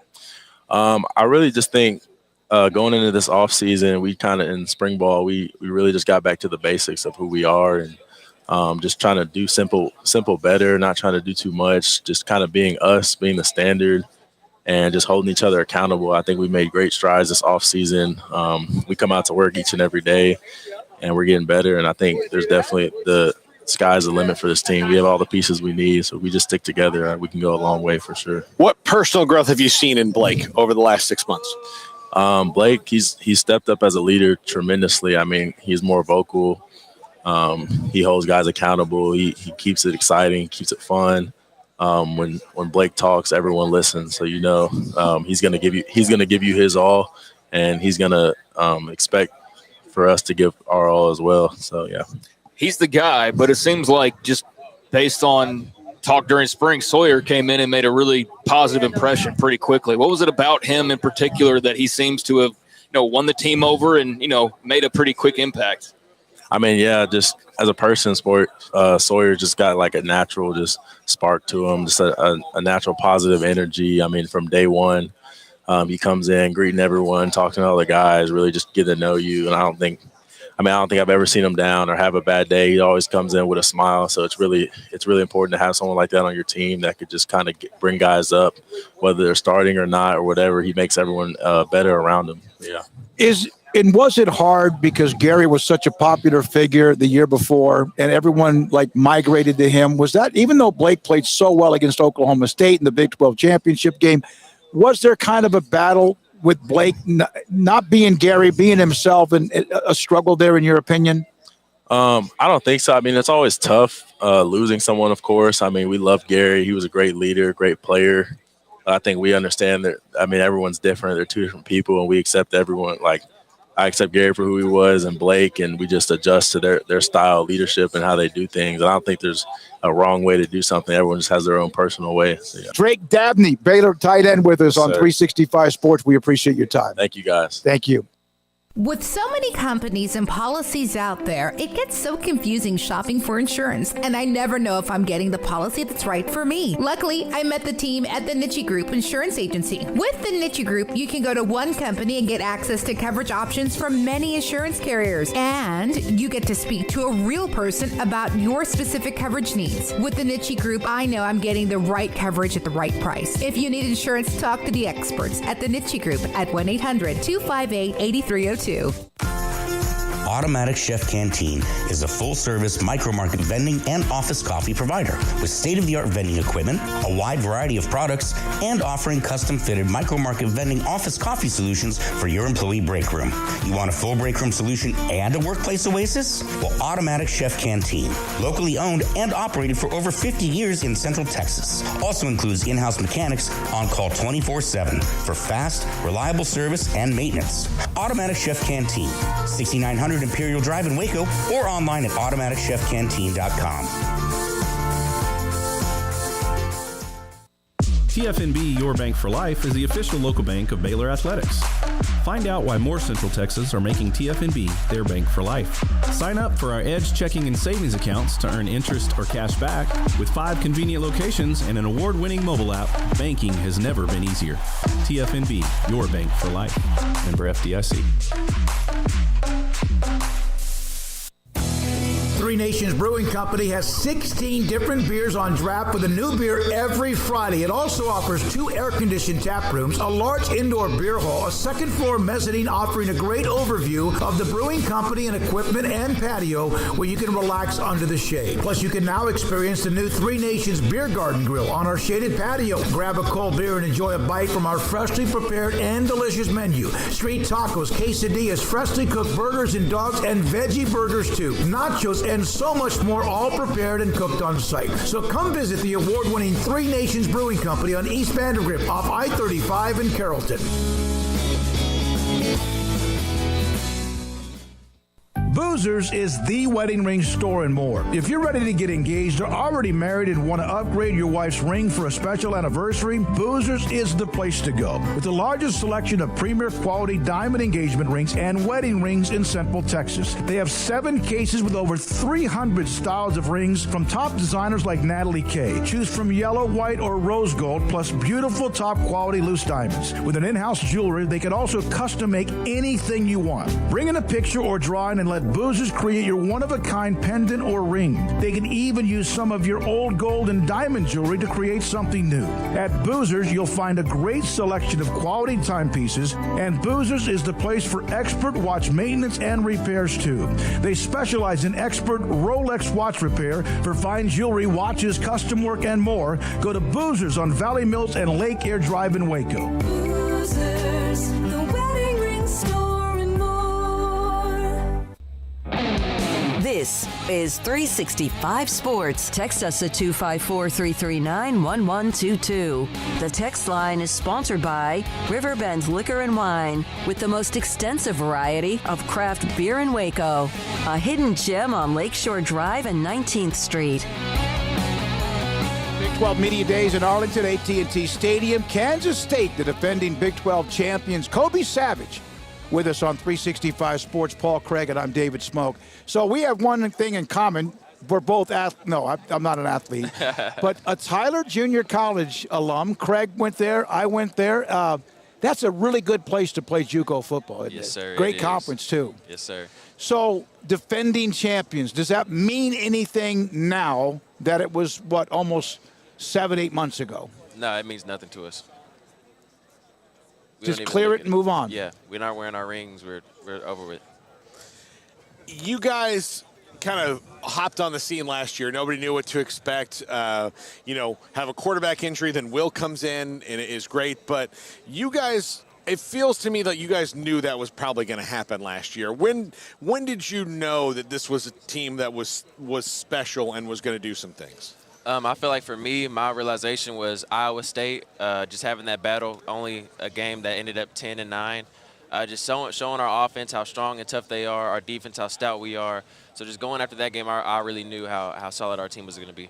Take us through your arriving in Manhattan, kind of how that process played out. And, Chris Kleiman from the outside seems like a really great guy to play for. What's that relationship like and getting to know him? Man, he's an amazing coach. He's a player-led coach.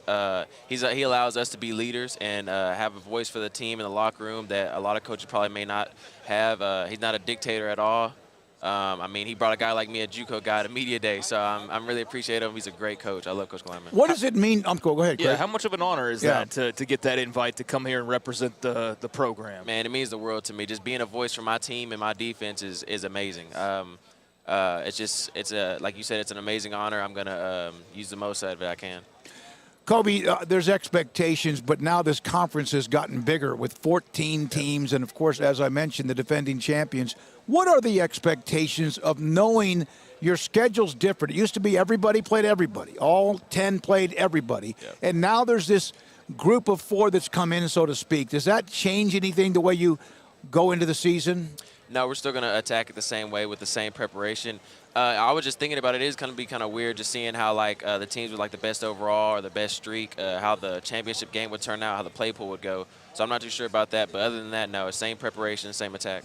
When did you get the vibe of the attitude when you got to campus on the defense? You're coming in from JUCO. Yeah. What the Kansas State? You guys are physical. You guys really, I would guess kind of built through the defense more than the offense. When did you pick that up? Was it like something almost immediately that you're like, oh man, I better be ready to lay the wood here? Yeah, day one, whenever Coach Kleinerman was going over film with me, I could just see it was a defense just swarming to the ball. Whenever I remember K-State played Stanford here at Dallas Cowboy Stadium. And I was just seeing the defense swarm to the ball, DBs, linebackers, D-linemen. I mean, guys just running at 100 miles per hour trying to hit something. So I knew I couldn't be afraid or couldn't be scared to turn down a hit.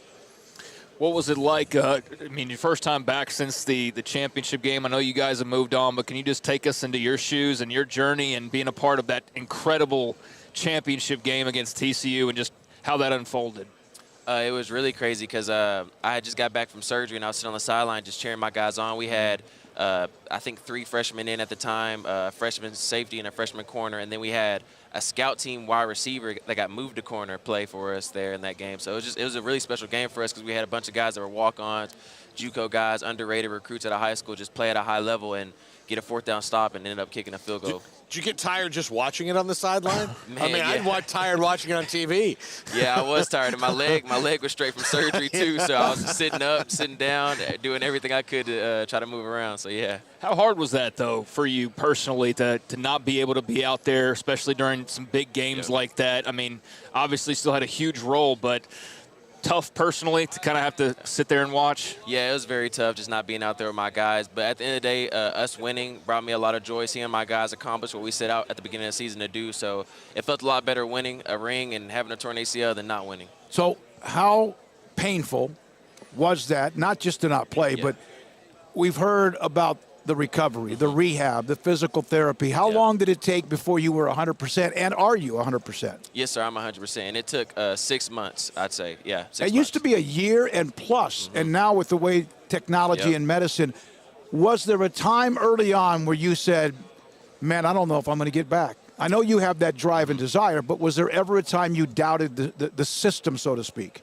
Really, at the beginning, I thought about it, but then I remembered when I went JUCO, I was probably one of the shortest safeties in the conference, one of the most under-recruited guys ever.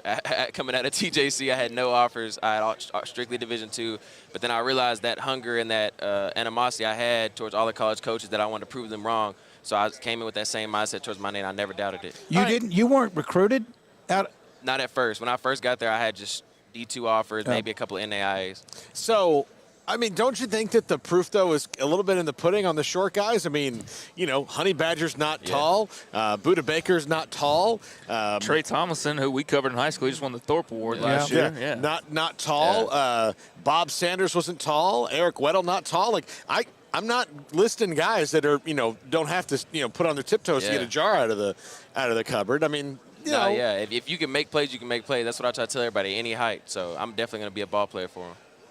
Kobe, just what do you think about? There's obviously a lot of focus on Will and the offense, but post Deuce, what has that been like? Is that a notable absence from the locker room? And I know you feel good about DJ and the other guys, but how much of an impact or just a feeling is different from not having him around anymore? Nah, it's definitely a little missing piece because Deuce is a great teammate, a great friend, a guy that you always want around, just bringing energy and juice. But like you said, play-wise, no, we have a lot of good guys coming in that back. Trayshawn Ward from Florida State coming in. He's really, really good. Him and DJ will complement each other very well in the back. Well, I bet you don't miss trying to tackle him in practice, though. No, he's too little, so whenever a gap opens, all you see is a little dude running. Were there times, honestly, against him, even though you practice, that you just don't see him until it's too late? No, that's a fact, yeah. And I'm a shorter guy, so and I still didn't see him. So I know guys like Julius Brents and VJ for sure didn't see him. What is the culture and how is the culture at Kansas State? Because we know that the Big 12 has a couple of teams about to leave in Texas and Oklahoma, but 2 years ago, Baylor came out of nowhere to win it. Last year, you guys didn't come out of nowhere, but TCU and you in that game. What's the culture like and the confidence like? I'd say the culture is it's a player-led team. Like I said earlier, Coach allows us to lead and do everything we can to develop the younger guys and bring them to the standard that we have and continue to raise the bar. And I feel like we just have a competitive edge. Everybody has a chip on their shoulder. Like, you can look at plenty of our starters are walk-ons, JUCO guys. So, I mean, we all treat each other the same. When we put our helmet on, it's a great equalizer, like Coach says. What were you as a star ranking? Not that those ratings are the end-all, because you've proven that among some of you even mentioned. What were you ranked coming out of high school at Paris High School? Were you? I didn't even have a rivals or a max. I had nothing. No profile. No God profile. bless you, man. That's no all. No, that's exciting to me. I still have a screenshot of it back home. What did Steve Hohenberger, your head coach, what were some of the pep talks he had to give you back in the day? Coach Hohenberger is a psycho. That's like that's one of the craziest coaches I had. I actually have a teammate that plays for Baylor with me. We graduated the same year. Elijah Ellis. He's a lineman.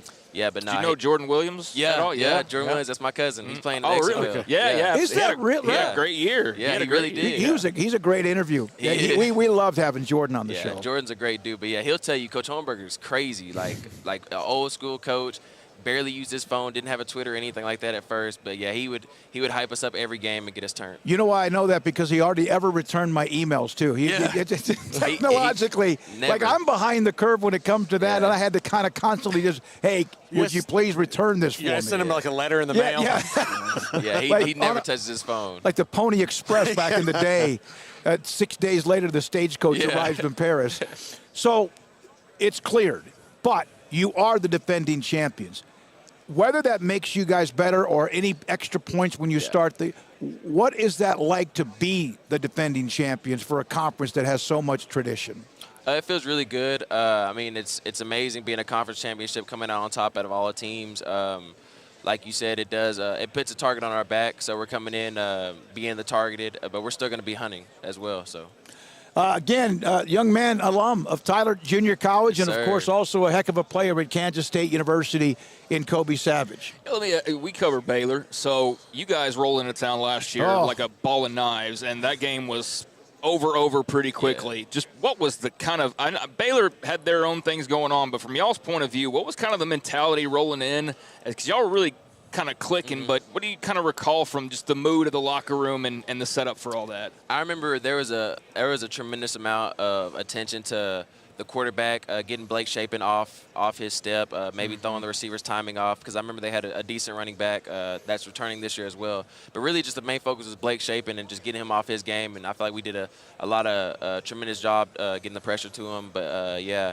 And it was a completely different Baylor team from last year or the year before. And because I remember when I was watching film on them, I thought they were going to be up with us in the Big 12 championship. But no, it was just the main focus was Blake. Can you learn from what happened to them? Because they were 12-2, and they won the Sugar Bowl, and they were a ball of knives. And I know they've always had competitive games with Kansas State, but that wasn't one. I mean, can you learn from how they didn't go from year to year? Is that an example? Oh, yeah, for sure. I mean, we definitely got to take into account what they did the year before to now. We definitely don't want to fall off. We want to continue to attack each game and come in with the same preparation. All right, who's somebody that we don't know about? Because you guys have lost. I mean, we talked about Deuce and those replays, but who's somebody that we don't know about on Kansas State that we're going to know about? Marquise Siegel. He's going to be the free safety. Okay. Marquise Siegel. Going to plug him in, plug it, copy and paste, and get it going? Yeah, Is he going to, knock some helmets off, that kind of thing? Nah, he will. He's a big free safety. I'll say that. Is he as big? The wide receiver, punt returner, Knowles, he's gone, right? Yeah. But you have somebody coming in that just like Kansas State, you just find people to. Yeah. They just find them and plug them in wherever they can. What was the lowest point of when you were playing and you didn't think enough people knew you could play? At Kansas State? Yeah, anytime. Yeah. I'd say my lowest point was we were playing NEO. You know about NEO? Yeah, Northeastern Oklahoma. We were playing NEO. In Miami, Oklahoma. Yeah. And Hawaii's head coach was there, and I caught a one-handed pick six, and I had 11 tackles, and he even text me or nothing after the game, so I felt really low right then. Wow. But I just kept every game. I told myself I was going to get an interception every game, and I would try to. I ended up with 5 that season, but I was just proving to myself that I could play at that level, and I would send an hour a day to text every college coach and send them my film. Did you really? Every day. How many of them responded? I know Bill Napier did, and I remember for a fact he didn't, so I unfollowed all those coaches. All the Texas Tech coaches that are here, I should say something to them because they didn't respond to me. They all had the chance. Baylor, too, I texted every Texas school. Yeah, that, well, maybe they're like Coach Hohenberger. They didn't understand how to return a check. Yeah, the deals didn't work. Do you have like a little checklist of who did not respond so when you play them? Nah, it was long, but I know for a fact I texted every Big 12 school in Texas. Yeah. So I know Baylor. Well, you know what? They missed out on you. Yeah, they did. That's the way you missed out on you. What does the city of Manhattan mean to you? I love Manhattan. It's a small town. It kind of reminds me of like an East Texas town, just without the tall trees. Very small, but the fans go crazy. There's like maybe 55,000 people there, and our stadium's like 50,000, and they just fill it out. It's an incredibly like family-based town. Like everybody's really nice. I think most Big 12 cities or towns or universities are like that. Yes. Whether it's Lubbock or Manhattan or Ames or Waco. It's got a lot of those. It's a little bit underrated, the atmospheres that they can develop. It is. Kobe, good luck. Congratulations on what you've accomplished, no matter what others probably didn't think you could. Yes, sir. You got more time to prove even more of what you can do. Congratulations on the Big 12 title as well. Yes, sir. Thank you. Kobe Savage, Kansas State. This is 365 Sports. It takes time to reach goals. It's a truth that applies to more than sports. It goes for your financial goals as well. You work hard for your money, and you deserve an investment strategy that lines up with your game plan. And Chuck Verno, your Edward Jones financial advisor, can help. If financial investments aren't putting forth the effort you desire, stop by today for a financial review. Chuck Verno, 720 North 64th Street in Waco, 254-732-1161. Edward Jones, member SIPC. Camille Johnson Realtors guide you seamlessly through the process of buying your dream home or selling your current one. Commercial, farm and ranch, or residential, Camille Johnson Realtors can smoothly and successfully lead you through any transaction. With a team of 28 experienced agents who are excited about serving you, Camille Johnson Realtors services the entire greater Waco area. If you're in the market to buy or sell, contact Camille Johnson Realtors, 104 Midway Center in Woodway, or find them online at www.camillejohnson.com. Camille Johnson Realtors, elegant, charming, warm. Welcome home. Stepping into the boots of a U.S. Army officer can add confidence and leadership skills to your son or daughter's career path. See all the things they can achieve in our boots at GoArmy.com. U.S. Army Waco Recruiting Company, 254-598-8131 or 254-776-1543. Established in 2007 and independently owned, Alliance Bank Central Texas is committed to helping families and businesses meet their financial goals. From their tellers to their board of directors, they know the importance of superior service and competitive products. Customers have confidence knowing that their financial needs are in good hands. It's your bank, Alliance Bank Central Texas, with 2 Waco locations, 4721 Bosque Boulevard and 191 Archway Drive on Highway 84, and at AllianceBankTexas.com. Member FDIC and equal housing lender. Do you or your kids get nervous about going to the dentist? Stonewood Dental, Dr. Steve Childress, he can help. I've spent a career taking care of patients who as children had bad experiences, and now they're adults that hate going to the dentist. If I get a kid at 3 years old and they come every 6 months and it's a happy experience, it's normal for them. Now they have an accident at 6 or 7 or 8 at school. Now they have a broken tooth or a trauma. And they have to come here. They're used to lights. They're used to water in their mouth. They're used to experience. They already trust us. It's amazing what we can do with that kid without it being a negative thing.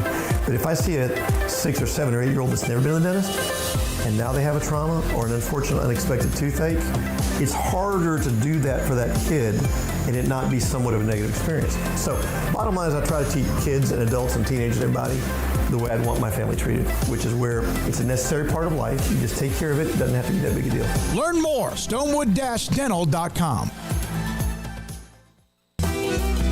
Shorty's Pizza Shack at 12th and Bagby is a homegrown, locally owned pizza place that's out of this world. Everything from the dough, the sauce, the sausage topping is made fresh in-house. Not to mention the amazing pizza pillows, the chicken wings are to die for.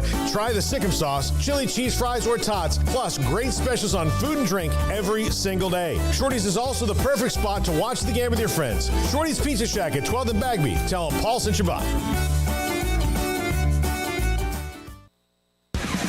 This is 365 Sports, powered by Sikkim365.com. Enjoying the show? Hit the like button and subscribe. We're now joined by Danny Stutzman, linebacker, Oklahoma, with us 365 Sports. And, man, it's great to see you in person. Covered your father, of course. That's been a long time ago because he's old and I'm older. So what was it like last year, the frustration? You just guys could not get over the hump. And how has that fueled the offseason into 23? Yeah, I mean, looking back last year, obviously it was tough, but I think that foundation was developed and it was laying. We weren't good enough in the fourth quarter, and that's just what it comes down to. We lost 5 of the 7 games by 1 score, and so just a few plays here and there that we need to fix, and we know what we're bad at. I think third and fourth downs just weren't good enough. That's just what it is, point-blank period. And so the motivation there, that's what we need to improve on. Every single day it's a fourth quarter finish mentality. But now we have older guys that kind of have some experience. Last year, looking back at it, we had the coaches, and that's it, teaching the entire playbook to the players. And when you don't have the coaches there, it's hard to teach yourself. And so now that we have the opportunity for the older guys to be with the younger players and catch them, get them up to speed, it's exponential growth. To pick up from last year and kind of have that year 2 mentality, we have so much more experience and so much more talent. We have a lot of new players on the roster. Do you feel that you had that last year as well?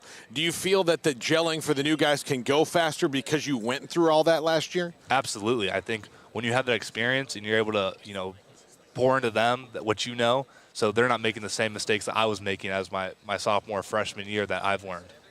How did you feel like Coach Venables handled dealing with all that adversity? Because there is such a big microscope on the program. He's getting his feet to the fire right away. How did you guys kind of manage that, and him in particular? I mean, Coach Venables can handle the heat. He's the same person every single day.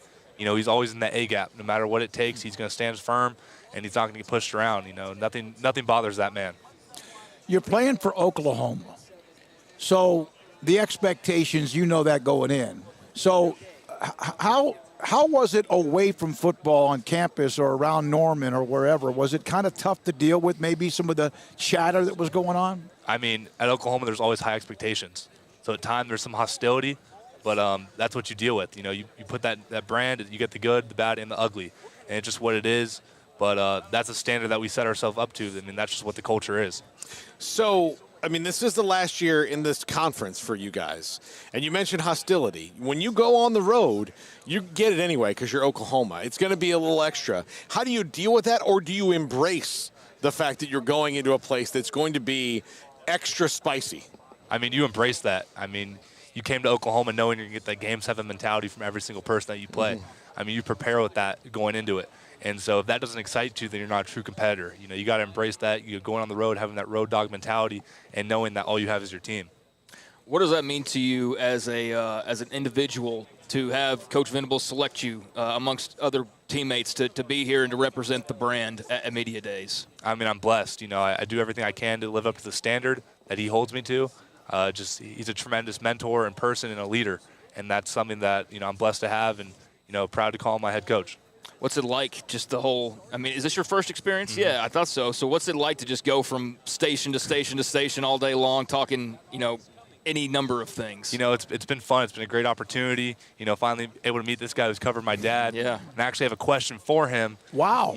My dad, obviously, as an old head, you talk about how he would have been the greatest of all time, whatever. Was he actually like that? No, he was good.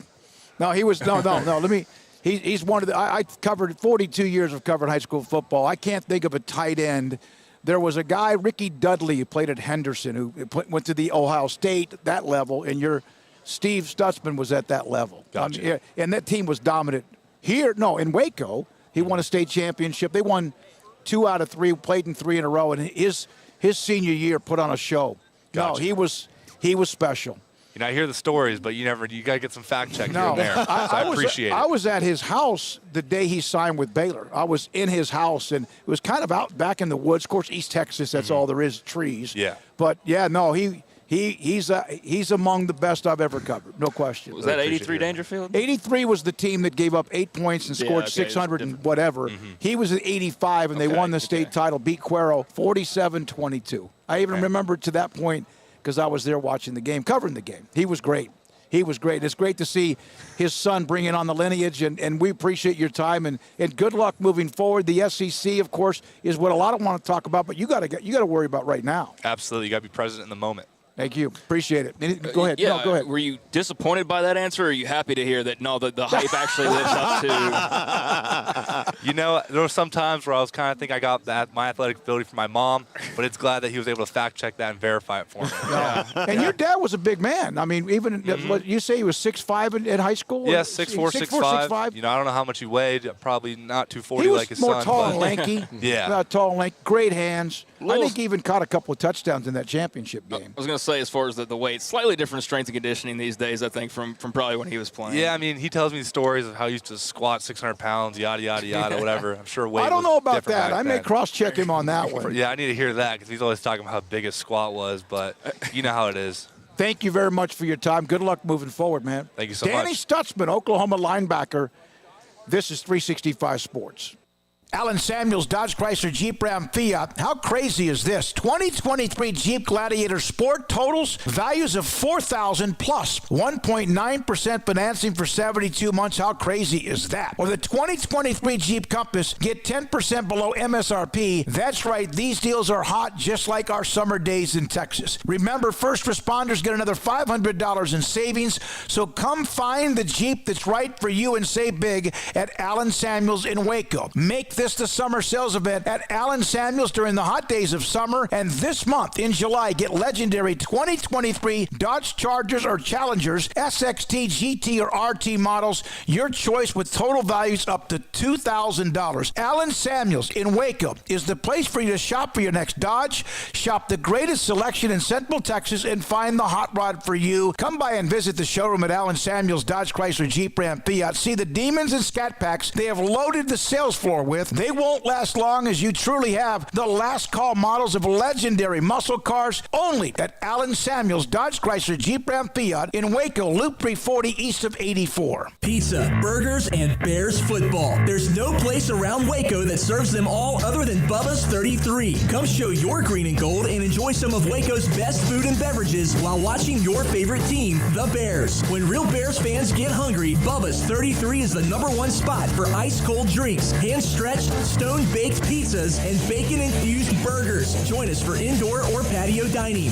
Bubba's 33, Waco's restaurant and proud supporter of Baylor Bears football. Sick 'em, Bears! Baylor Scott & White Southwest Sports Medicine and Orthopedics, the team physicians for Baylor Athletics, diagnosing and treating all sports-related injuries, including concussions. These specialists also provide orthopedic services for athletes and non-athletes alike, whether it's knee or shoulder pain, a wrist injury, orthopedic spine care, and even an arthritis and total joint clinic. Trust the doctors Baylor Athletics trust. Baylor Scott & White Southwest Sports Medicine and Orthopedics wants to get you back in the game.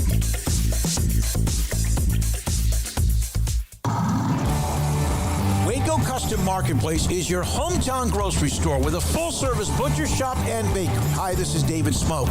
The butcher shop can take your customized orders for seafood, pork, and poultry and custom cut your favorite steaks from bacon wrap fillets to T-bone to bone-in ribeyes, cut specifically the way you want.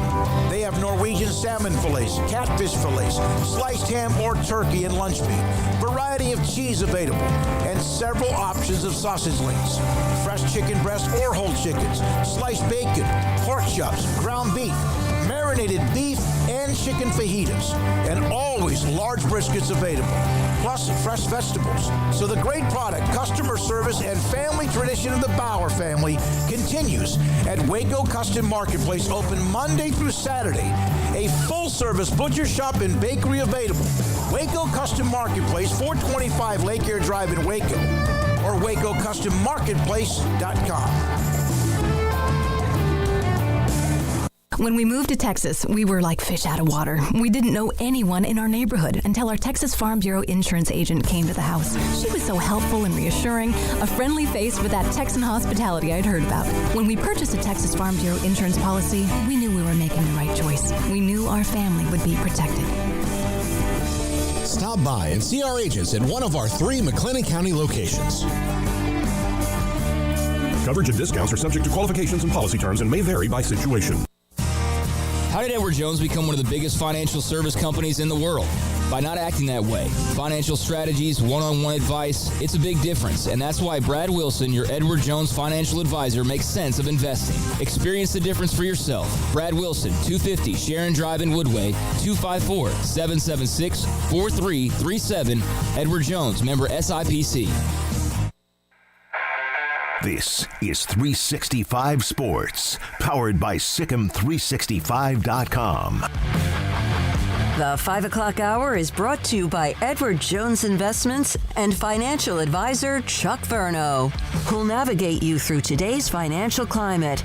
Edward Jones, making sense of investing. Now here's Paul Catalina and Craig Smoak. West Virginia football coach Neil Brown with us, Craig Smoak, Paul Catalina, and David Smoak on 365 Sports. What is your thought, by the way, thank you for being here, of just college football with so many moving parts? It's like every time you turn around, something changes or adds, and it does seem to be a constant flow. Yeah, the only constant is change. And for all the changes, the product on the field has continued to grow, and it's probably the number one spectator sport in all of athletics. And the level of play has probably never been higher, but there's probably never been more chaos, off the field. Okay, when you looked at the first 5 weeks of your schedule, not good. Did you immediately I'm going to need a lot of Tylenol? No, I've known what our out-of-conference schedule was going to be for a long time.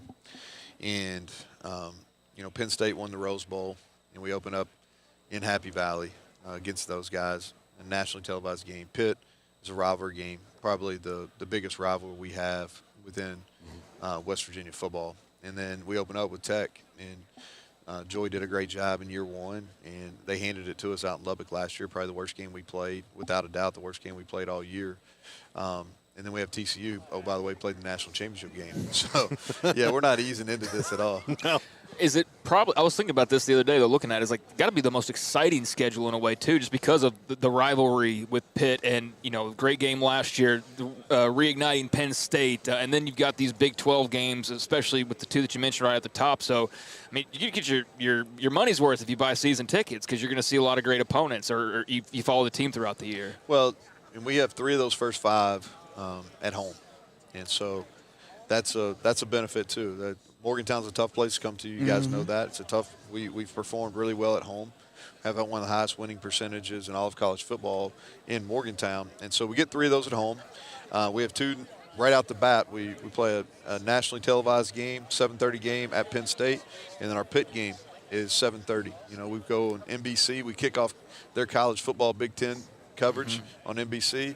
We're the ABC primetime game week 3. So there are challenges, but there's great opportunities there too, is we've got a chance to really put ourselves out there in front of a lot of people to really make a name for ourselves and tell them why we're going to be better early in the year. How much, besides the obvious wins and losses, how important would success in front of those type of audiences mean to you, your program, and also the future? Well, the thing about it, program-wise, we've been really close, all right, as far as getting over the hump. We've had it last year against Pitt. We're up late in the third quarter, and we turn the ball over, and it turns into a touchdown, and we lose a game. We had a pass that could have been 50-50, whether it was a catch or not, that would have had us first and goal inside the 5. And so we played well in that game, and we thought we just kind of shot ourselves in the foot. And so that was a game that could have got us over the hump. In 21, we played we were the ABC Game of the Week versus Oklahoma. And we're driving to win the game. We have a snap that goes over our quarterback's head. They kick a walk-off field goal. And so we've been in those opportunities in those nationally televised games with a chance to really get over the hump and get a signature win and kind of get it rolling in the right direction. And for whatever reason, we haven't been able to get that done. And so we have more opportunities, and we got to eventually take advantage of that. Do you have the analytics or the data or how you self-scout yourself on why you haven't been able to get it done? Is that? Yeah, well, the analytics, it's pretty clear when you turn the ball over. Sure. That's the number one. If you look at turnover margin, the team that has won the turnover margin has won 80% of the games in the Big 12. So that doesn't guarantee you if you win it doesn't guarantee you victory, but it gives you a pretty good start. You know what I mean? Gives you a pretty good start. Coach, you have a new athletic director in Ren Baker, a guy that we know really well from his time in Texas. And what's it like early on with him? Always getting a new leader of the athletic department is a transition period for any coach, but so far with Ren Baker. Well, he's been more busy with basketball here lately. Yeah. But good point. But he's a good guy, really good guy. I've known him from afar. We played North Texas in a bowl game when I was head coach at Troy in 2017, and I thought he did a tremendous job with that entire athletic program. And he was really close with our AD at Troy, Jeremy McClain. And so personally, I really like him. I think he's done a good job coming in. He's had a lot on his plate. It's been a tough initial 7-8 months for him, but I think he's handled with class. And I'm looking forward to it. He's here today. I'm really excited about his leadership within our athletic department. We got to make sure we say hi to him. Yeah, no doubt. Great friend of the show. Yeah. I want to ask about your schedule too. Is there a little something to having a Cincinnati on there? Is it some have even? I don't know. UCF's not like a traditional rival, but at least somebody on the East Coast, and it's still far away. I mean, West Virginia's not like Georgia, But is there at least a little something to those games as well? It's good to have a couple Eastern time zone teams. Now Cincinnati, that's the opponent. That's the new league member that our fan base is most excited about, reasonably so, because that's a drivable game. You're talking about 4.5 hours between Morgantown and Cincinnati, and so that's a game that our fans can travel to, and their fans can travel to when they play in Morgantown this year. And then Central Florida, we recruit a lot in the state of Florida. Some of the best players in our school's history have came from Florida, so that gives us a little bit more of a influence in that state recruiting-wise. Well, and is Cincinnati then right now, besides Pitt, but is Cincinnati, is that going to be your conference rival? Will that just like morph into itself? Well, I think you have to have the contest first. Sure. There's some recent history being in the Big East together, and they had some great games there. But I think we have to play the games. I don't think you just go, I think that's going to be my rival because geographically it makes sense. There has to be some points that really draw each fan base in and said, okay, we got to beat them. And we haven't had that yet. And so, but I think that makes the most sense if you're going to predict, it makes the most sense for that to be a game. Neil Brown, head football coach at West Virginia, with us on 365 Sports. You've got new quarterbacks. I mean, I guess new is kind of a relative thing. I mean, Garrett played last year a little bit, and then now you've got Nico in there. How do you feel about that position as you move forward into the season? A lot of confidence. I think if you go back to last year, Garrett comes in and plays all but 2 series in the Oklahoma game, and that's a win that was huge for us. He starts Kansas State up and down, but had some real bright spots there as well. We're still eventual league champion. And then he starts the Oklahoma State game, gets us a lead, gets hurt. Nico comes in and finishes it in the second half. And his first real meaningful action did a good job. And we felt confident in those guys. We didn't even entertain anybody in the portal. Those guys continually get better. They've got good leadership skills. They both are dual threat guys that can really run. And they can make all the throws. And so what we're going to do is we're going to take this competition into fall camp, and I think it'll be really clear who the winner is. I say this about quarterback competitions all the time. It's never me deciding, no, I think that guy's going to be the winner. No, it's really usually pretty clear that somebody goes out and wins the job. I was super impressed, as a lot of people were, by C.J. Donaldson before he got hurt. I know you lose Tony to the transfer portal, but just what's the kind of level of confidence of C.J.? How's he doing health-wise and all those types of things? He's healthy. He practiced every day in the spring. He's done all the workouts. I really think he's on the cusp of doing something big. He's 240 pounds. He's unique. He's a freshman last year. He can run. And people forget, we're ahead of TCU in the third quarter when he breaks his ankle. And he'd already ran for over 100 yards in the third quarter. And so is that game different? Yeah, I think so. And then he doesn't play for the rest of the season. And he's really talented. We also got depth in that room. Jalen Anderson ran for over 100 yards versus Oklahoma State. Justin Johnson had a really good yards per carry last year. We've got a freshman in Jaheim White that was there in the spring that I think is dynamic. So we've got depth in that room as well. Is C.J. Donaldson, do you have to register him with a DMV at 240? He needs a license plate and a sticker? Yeah. He's a hard tackle. He's a hard tackle, and he's got really good change of direction, and he's got contact balance. And I think – and I'm looking forward for him and I have an opportunity against really good opponents early in the year to kind of show up on the national scene. When you've had these close games and you go back to the turnover ratio and the 80% and whatever else, how frustrating can that be? Oh, it's frustrating. Yeah, I think anytime you lose, and if you lose close games, even more so. But you got to learn from it, right? You try to learn from it where you're not repeating the same mistakes. And we've got a really good picture after being in this league for the last 4 years, what success looks like, and now we got to go out and execute and make it happen. So you've already got a quote that's been making the rounds as far as your placement in the preseason poll, and you made a great point about, well, the media's not really been that great about it. Baylor voted to finish first last year, and they, go 6-7. So I appreciated that comment and kind of just the being real about it. But I mean, do you feel like you're just being kind of brushed aside? And there's 4 schools coming in that have little to no experience. If you look over there at our logo, they got the wrong Big 12 logo up for us. Do they? Yeah. So like they got Texas orange over there instead of the correct watermark for behind West Virginia. What does that tell you? Oh wow! Yeah, you were right. Yeah. So I think it's a valid point, and I think it's just an uneducated. And what happens is we're kind of we're by ourselves out on the East Coast for a long time. Now we have a couple other ones, but most of that media is Texas based, and there's going to be bias where you guys are going to know those programs in Texas better. That's fair. It's not. But the other thing too is the Big 12 media has not done a very good job predicting, and so I'm raising my hand. Yeah, you're right. Yeah, but it goes back to the league's really deep too. Yeah, there's a ton of depth within the league, and so I think I can make a really strong argument why we shouldn't be there, and more importantly, is our players don't believe we should be there. So now it's about us going out and proving them wrong. Good luck doing that. Appreciate that. Thanks, Neil guys. Brown, thank you very much. Head football coach at West Virginia, with us on 365 Sports. In our logo and advertising, we say we are people that you can count on. What does that mean? It starts with providing a quality vehicle and quality service at a fair price.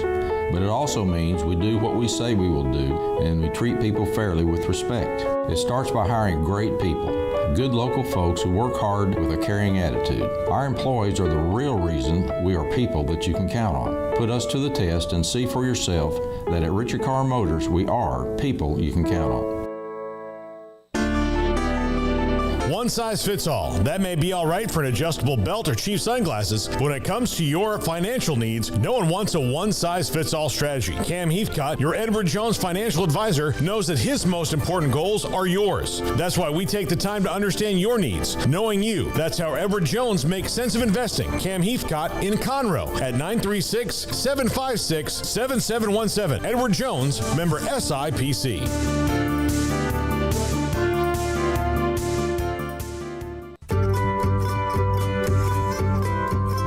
You want to know why Stonewood Dental is so successful? Listen to what happy customers have to say. It's pleasant. It's different than any other dentist office. I really feel like they care. And it's not that you're here for 2 hours waiting on someone to take care of you. It's quick and easy, and I bring my kids, and my kids love being here too. They really love the treasure box. Staff is really nice and accommodating, real friendly. You feel more like home. It's not sterile looking. Everybody has their own personalized rooms with decorations and decor, and they'll even have a blanket for you when it's cold. I've recommended people to actually come here, and they are patients now. I really love it here. It feels like family. Learn more, stonewood-dental.com.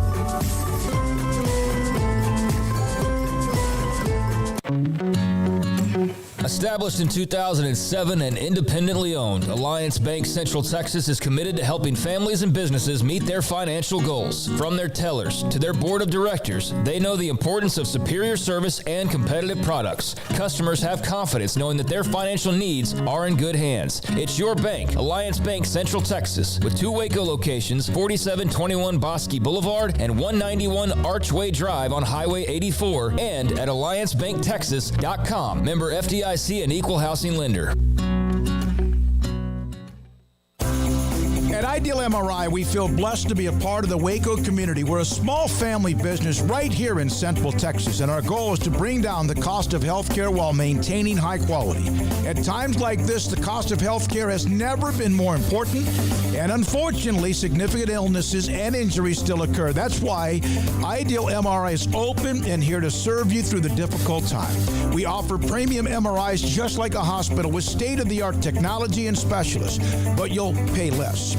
Sometimes thousands of dollars less, whether you're using insurance or not. At Ideal MRI, we accept most insurance and there are no hidden costs, even offering financing if that's needed. Everything included in the price, and you'll not get something as a surprise in the mail later on. If you need an MRI, ask your doctor about Ideal MRI. They'll know. You can schedule an appointment safely from home online in minutes at idealmri.com or give us a call, 833-IDEAL-MRI, idealmri.com. 365 Sports is turbocharged by Unite Private Networks. Find out more at uniteprivatenetworks.com. You may remember him, Temple High School, but that was a long time ago. Now, of course, the tight end at TCU, and what a run last year. First of all, we were discussing when you left Temple, 6'5", 210 quarterback, Texas, and now TCU. And how big are you now? 6'7", 260, 265, something like that. Is that just that good college football food, or is it strength and conditioning, or a combination of all that? It's a combination of both. I'm definitely eating pretty good right now, though. So, what a run last year. What are the expectations? A lot of people back, but a lot of people gone. What are the expectations coming back? I mean, up until that championship game, you know, it's a rinse and repeat for us. You know, last year it is what it is. Didn't end the way we wanted it to. You know, at the same time, it was a great learning experience for us, and you know, obviously the goal is to be right back where we were. Chandler Morris takes over again as the starting quarterback. You guys went into the year with him as the starting quarterback. So is it fairly seamless for him to reestablish himself in spite of, you know, what Max was able to do last year? Yeah.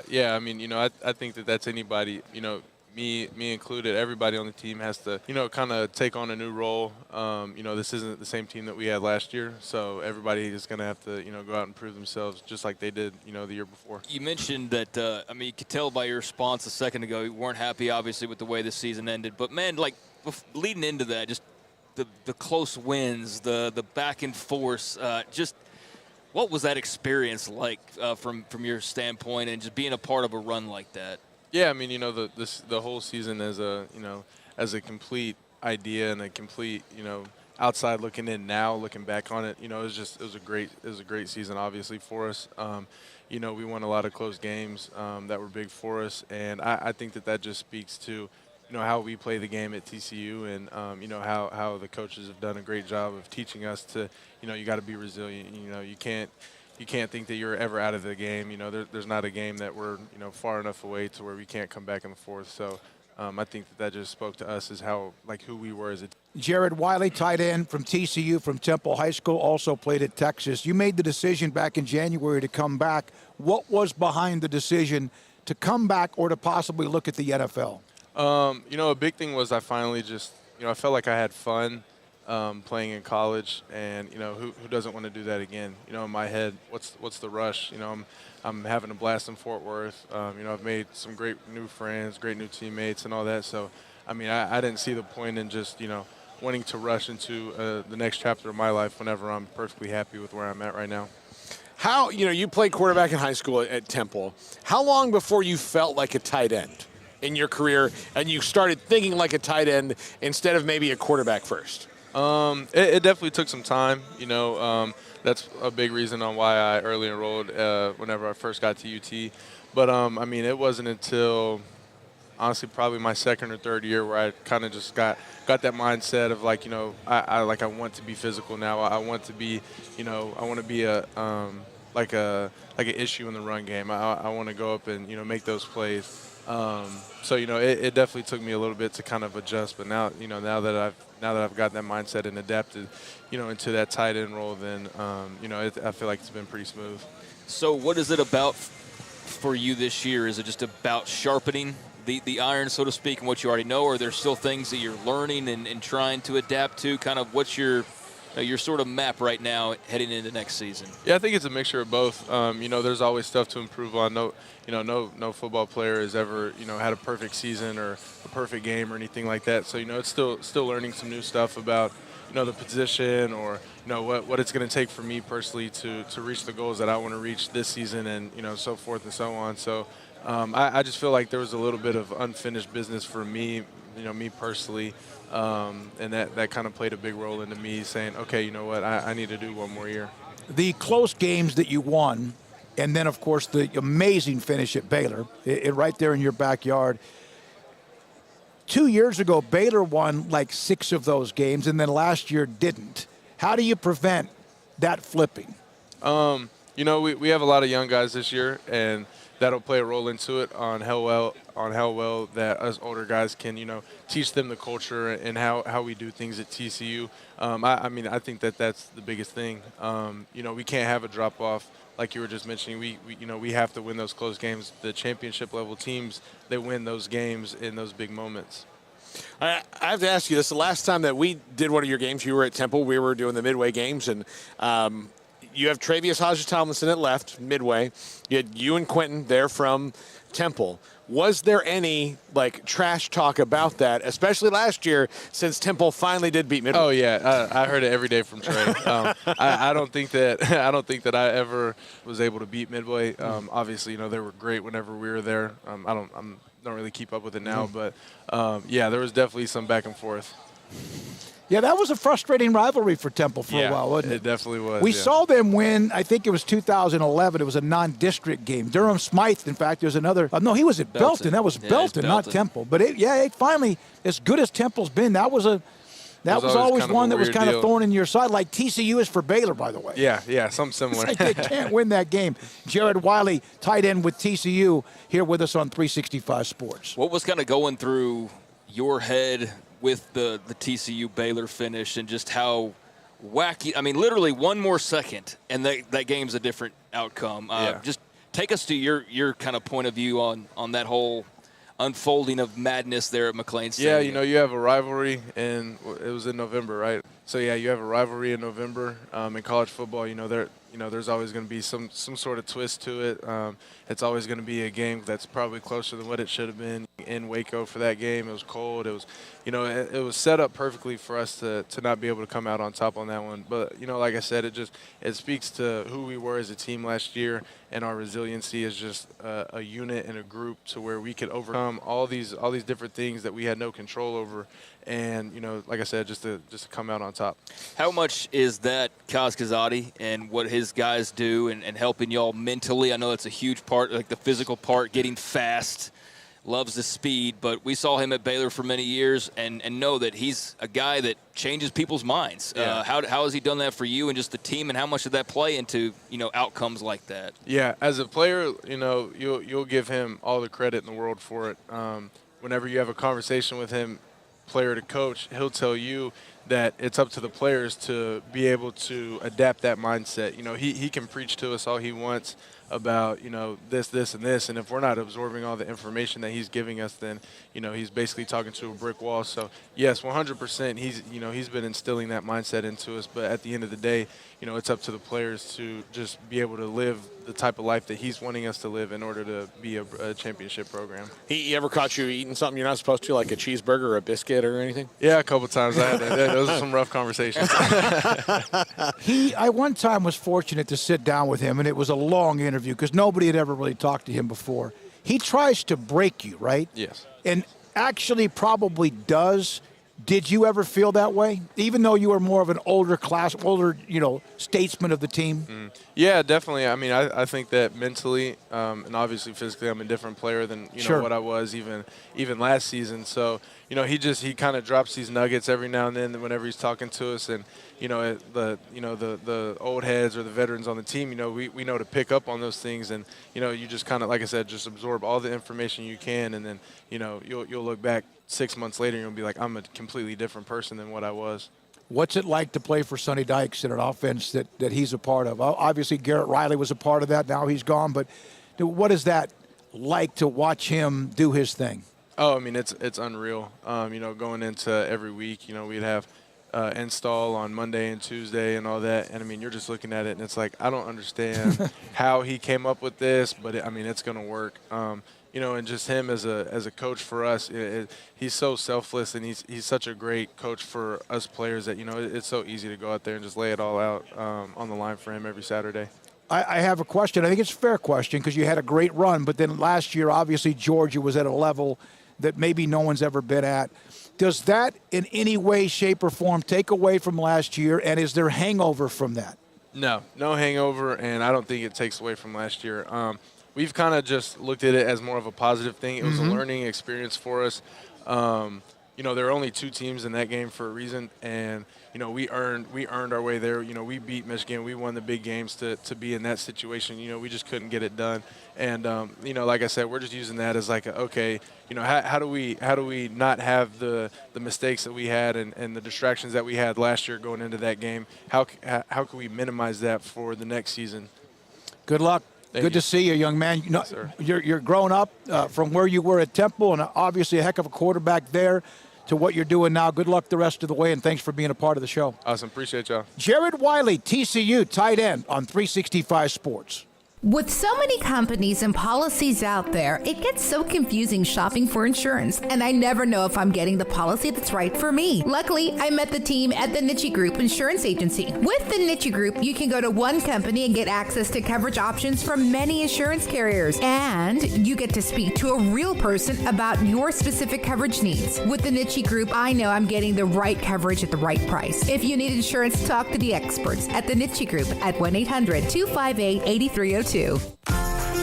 Automatic Chef Canteen is a full-service micro-market vending and office coffee provider with state-of-the-art vending equipment, a wide variety of products, and offering custom-fitted micro-market vending office coffee solutions for your employee break room.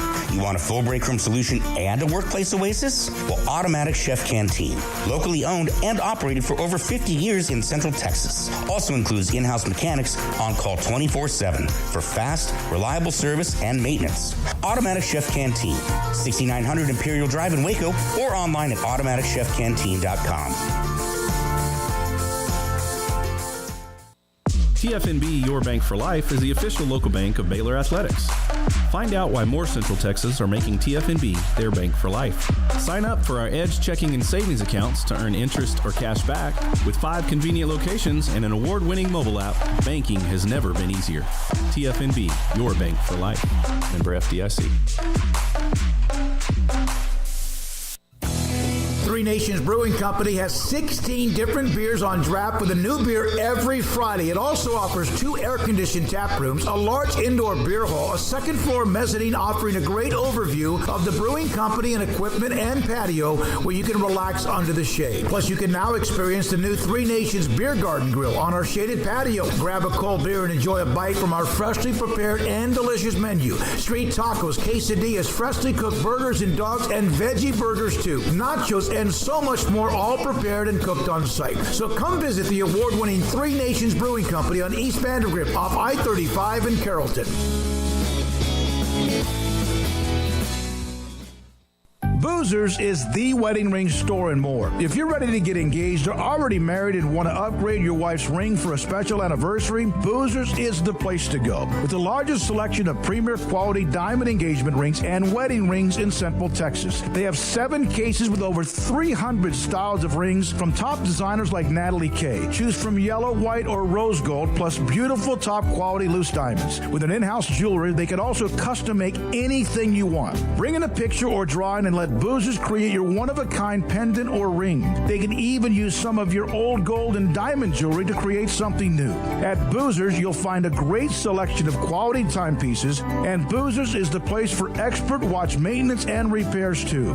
They specialize in expert Rolex watch repair for fine jewelry, watches, custom work, and more. Go to Boozers on Valley Mills and Lake Air Drive in Waco. Boozers, the wedding ring store and more. This is 365 Sports. Text us at 254-339-1122. The text line is sponsored by Riverbend Liquor and Wine, with the most extensive variety of craft beer in Waco. A hidden gem on Lakeshore Drive and 19th Street. Matthew Syme, Chief Operating Officer of the National Football Foundation. I'm a member, Paul's a member, Craig's a member, and I vote for the Hall of Fame and all that. I know that's kind of being done right now. What's it like to be a part of that organization? It's a real honor, because the College Football Hall of Fame might be one of the toughest halls to get into. If you think about in the history of the game going back to 1869, we guesstimate a little over 6 million have played college football, and at the end of the day, 0.07% are inducted into the College Football Hall of Fame. It's hard to get into, as it should. It's a real honor, and really enjoy working on it amongst our other programs. Is it too hard to get into? Has there ever been the thought? I mean, you want a Hall of Fame to be a Hall of Fame. Yeah. Has there been a thought about ever expanding a little bit more, or is it you kind of like it the way it is? Well, we've added more to the yearly Hall of Fame class. Mm-hmm. So this year we're going to have 22 players and coaches. And probably early on in my career at the foundation, the total class was around 14. So we've added more, but you have to understand that you could have 50 a year, and you will never catch up. Mm-hmm. So you have to have definite criteria that people understand and can get behind, and we feel like we do that. If people have not been to the College Football Hall of Fame in Atlanta, it is one of the coolest. I'm not just talking about like sports museums. It's a cool museum in general. Right. It's great. For people who haven't been there, they got to go, right? And that's good. You're a college football fan, you got to put it on your list. Well, absolutely. It needs to be a mecca that you go see if you are a college football fan. And, the first thing you do when you walk in, you see a giant helmet wall. So all of the 773 colleges and universities that have a football program are reflected when you walk in. And in fact, you could check in and the helmet of your favorite school or alma mater will light up. And that's kind of your entrance into the hall. And then, the third floor is where we recognize the Hall of Famers, and they have a glass blade and the highlight reel. But it is a special place. It's really a great place to go. Hey, the tag thing, when you get in and you can walk through the room, I'm a Florida State grad, and it walks through and it'll be like, Bobby Bowden did this, or Peter, all these guys, and it just blows your mind how it just because I'm in the room, it's going to tell me now about the people I'm looking for anyway. Yeah, it's really cool. You walk by, like you said, the Florida State fight song will come up in the fight song area. But, we spend a lot, that was about a year and a half of my life working on that, getting it moved from South Bend. And so anything in there content-wise, I played a part in deciding what was going to go in there. And we had to make sure that it was balanced. When the Hall of Fame was in South Bend, I heard a lot of people, it's very Notre Dame heavy, very Big Ten heavy. And we understood that, and part of that was you're in South Bend. But we were also very sensitive to making sure that people didn't walk over there into the hall today and say it's all SEC and ACC, and that's not the case. In fact, we have a spreadsheet that tells you how many times each school is listed. So it's very balanced. So if someone walked in and says, well, there's more Michigan than Ohio State. No, there's not. Well, but to be fair, Michigan and Ohio State have a lot of skins on the wall too. Sure. So, and so if that's the case, but if you work in that had to be an enormous task to try to even things up a little bit. It is, because you're trying to break down what can you show. Technology helps a lot, but what can you physically show? We have a rivalry area, and we had to pick 8. I said, okay, we can pick 8, but we got to find more. So they created a glass wall next to it that features, and they can change it out, features another 16. But you had to make decisions like that. How much of the 8 are no longer playing? Because A&M and Texas are about to start playing again. Nebraska, Oklahoma has been interrupted. Yeah. Are we talking Harvard, Yale, Navy, Army, Navy, that kind of thing? Army, let me see if I get this right. Army, Navy, Harvard, Yale, Alabama, Auburn, Michigan, Ohio State, Texas, OU, USC, Notre Dame, and Grambling Southern. Okay, all right. So we were, again, we were fortunate in that, but that's, we were looking ahead at that because Texas A&M had just ended. Yep. And there's great rivalries all over the country. So and that's really a core piece of why college football has grown as a sport is those rivalries. So we have to be really careful as a sport not to lose too many more of those. That's not good. Realignment's doing that, isn't it? It really separates. that's one of the things that separates the college game from the pro game. And just have to be really careful that we got to find a way to preserve them. I understand there's going to be change and realignment, but maybe in the future with scheduling being have to be a little bit more difficult than it's been for most schools. Maybe they bring some of those back. Matthew signed National Football Foundation with us on 365 Sports. You played at Rice. You mentioned 3-1 against Baylor. Yes. I want to make sure that our Waco viewers know that one. Yes. 3-1 against Baylor. I tell JJ Joe all the time. We love JJ. He was my high school teammate. Did he block your number? Did he just? No, I had great games against Baylor. But how much of the old Southwest like people need to know about those old Southwest Conference rivalries and what a great league it was. Yes, it was. You still, in my travels, people lament not having it anymore. Mm-hmm. I think people understand now why it broke up the way it did, but people really miss it. And, there was great history, great tradition there. I know I went through a stretch, towards the end where schools were struggling against the national competition. That probably all played a part, but, you're not going to see that again. I mean, having eight schools in one conference and, probably pretty much a drive other than maybe going to Lubbock. Uh-huh.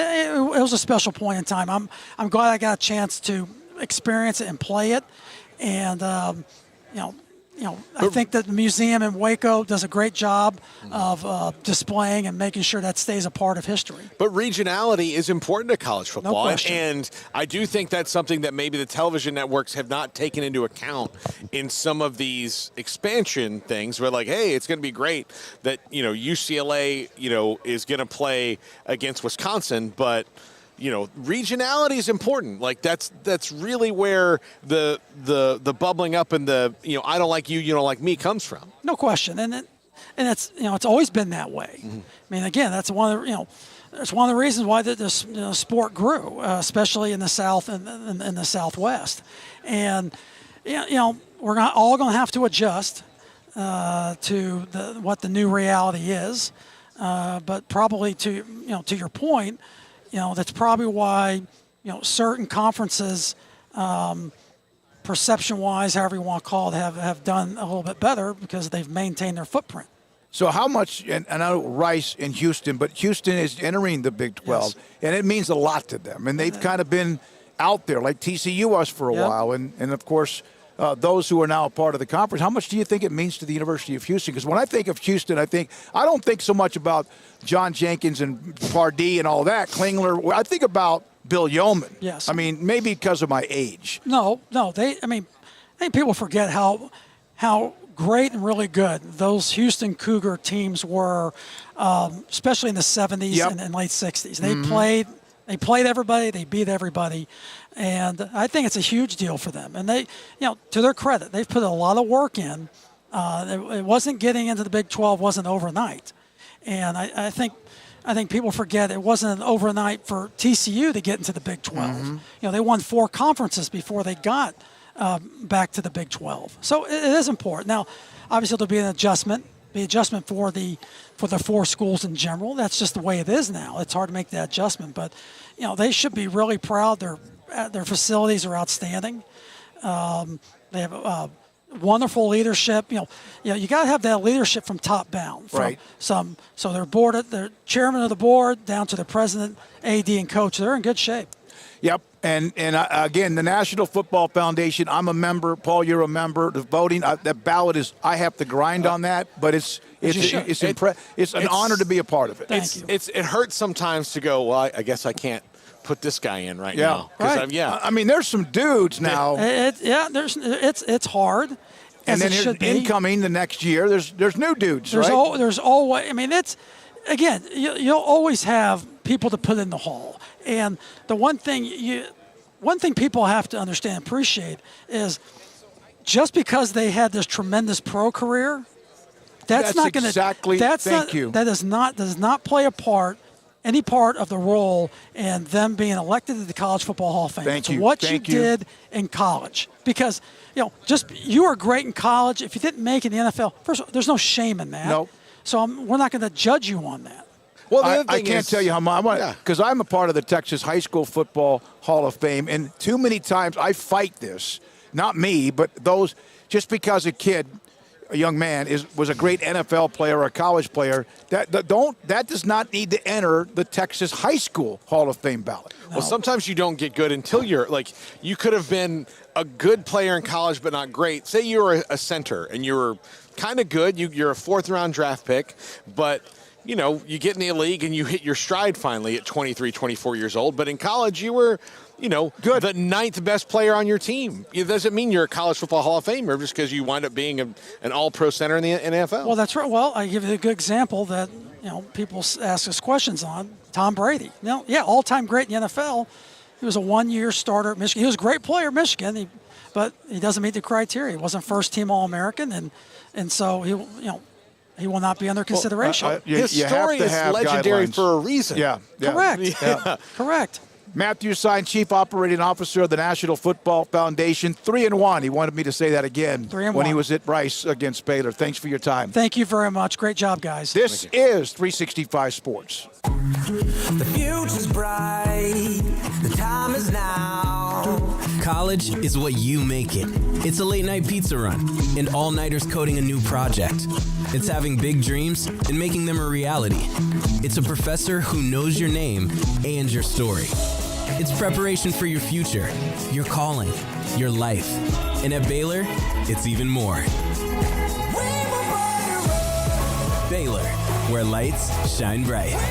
Where is the best beef in Texas? Your house. When you order from Texas Beef House, unleash the flavor of Texas-raised Wagyu. From our pasture to your plate, that's TexasBeefHouse.com. Everyone, when they think of Wagyu, the first thing they think about is beef, and that's obviously what you guys specialize in, and you raise it right there from your pasture to the customer. The fillets, you have ribeyes, you have New York strips. I've tried them all. These are always available, correct, by ordering online? Yes, everything's available, TexasBeefHouse.com. You can order one package of steaks up to as many packages as you want. All the steaks come 2 steaks per package. We've got New York strip fillets. The fillets are so tender you can almost cut them with a fork. Ribeyes. We've got top sirloin and we've got regular sirloin and even flat iron, flank steak and flap steak. They're all great. Oh, that sounds great. Fajita meat? Yes, we've got skirt steak and flank steak that we use for fajita meat. Samantha Duvall's the marketing director with Aaron Duvall, of course, in the Duvall family. What they've done, family owned, operated, and they run. TexasBeefHouse.com. Unleash the flavor of Texas-raised Wagyu, not just steaks, but also so much more. From our pasture to your plate, TexasBeefHouse.com. Let Camille Johnson Realtors guide you seamlessly through the process of buying your dream home or selling your current one. Commercial, farm and ranch, or residential, Camille Johnson Realtors can smoothly and successfully lead you through any transaction. With a team of 28 experienced agents who are excited about serving you, Camille Johnson Realtors services the entire greater Waco area. If you're in the market to buy or sell, contact Camille Johnson Realtors, 104 Midway Center in Woodway, or find them online at www.camillejohnson.com. Camille Johnson Realtors, elegant, charming, warm. Welcome home. Stepping into a new pair of boots is great, but stepping into the boots of a U.S. Army officer can also add confidence and leadership skills to your son or daughter's career path. There are more than 150 occupational specialties to help them find the best fit for their future. See all the things your son or daughter can achieve in our boots at GoArmy.com. U.S. Army Waco Recruiting Company, 254-598-8131 or 254-776-1543. There are 26 letters in the alphabet, over 600,000 words in the dictionary, and just 3 of them said together can change everything. Let's order pizza. Those 3 words lead to dough made from scratch and 3 fresh signature cheeses that blanket golden crust in a heavenly melt on Marco's Pizza that'll blow your mind. So visit Marcos.com to order and stop by Marco's Pizza in Belmead, China Spring, Woodway, and in Robinson. Marco's. Pizza lovers get it.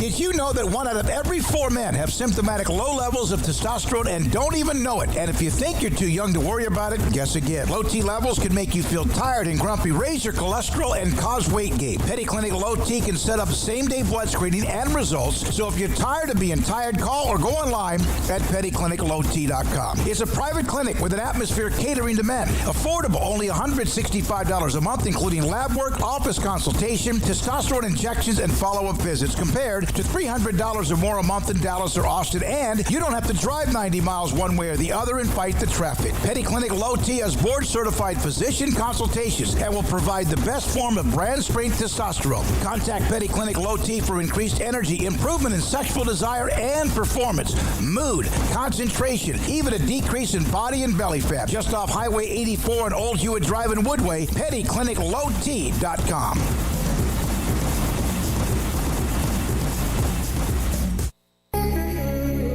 It's time for Paul Catalina's Top 5, brought to you by Texas Beef House. Where's the best beef in Texas? Your house when you order from Texas Beef House. Unleash the flavor of Texas-raised Wagyu. From our pasture to your plate, TexasBeefHouse.com.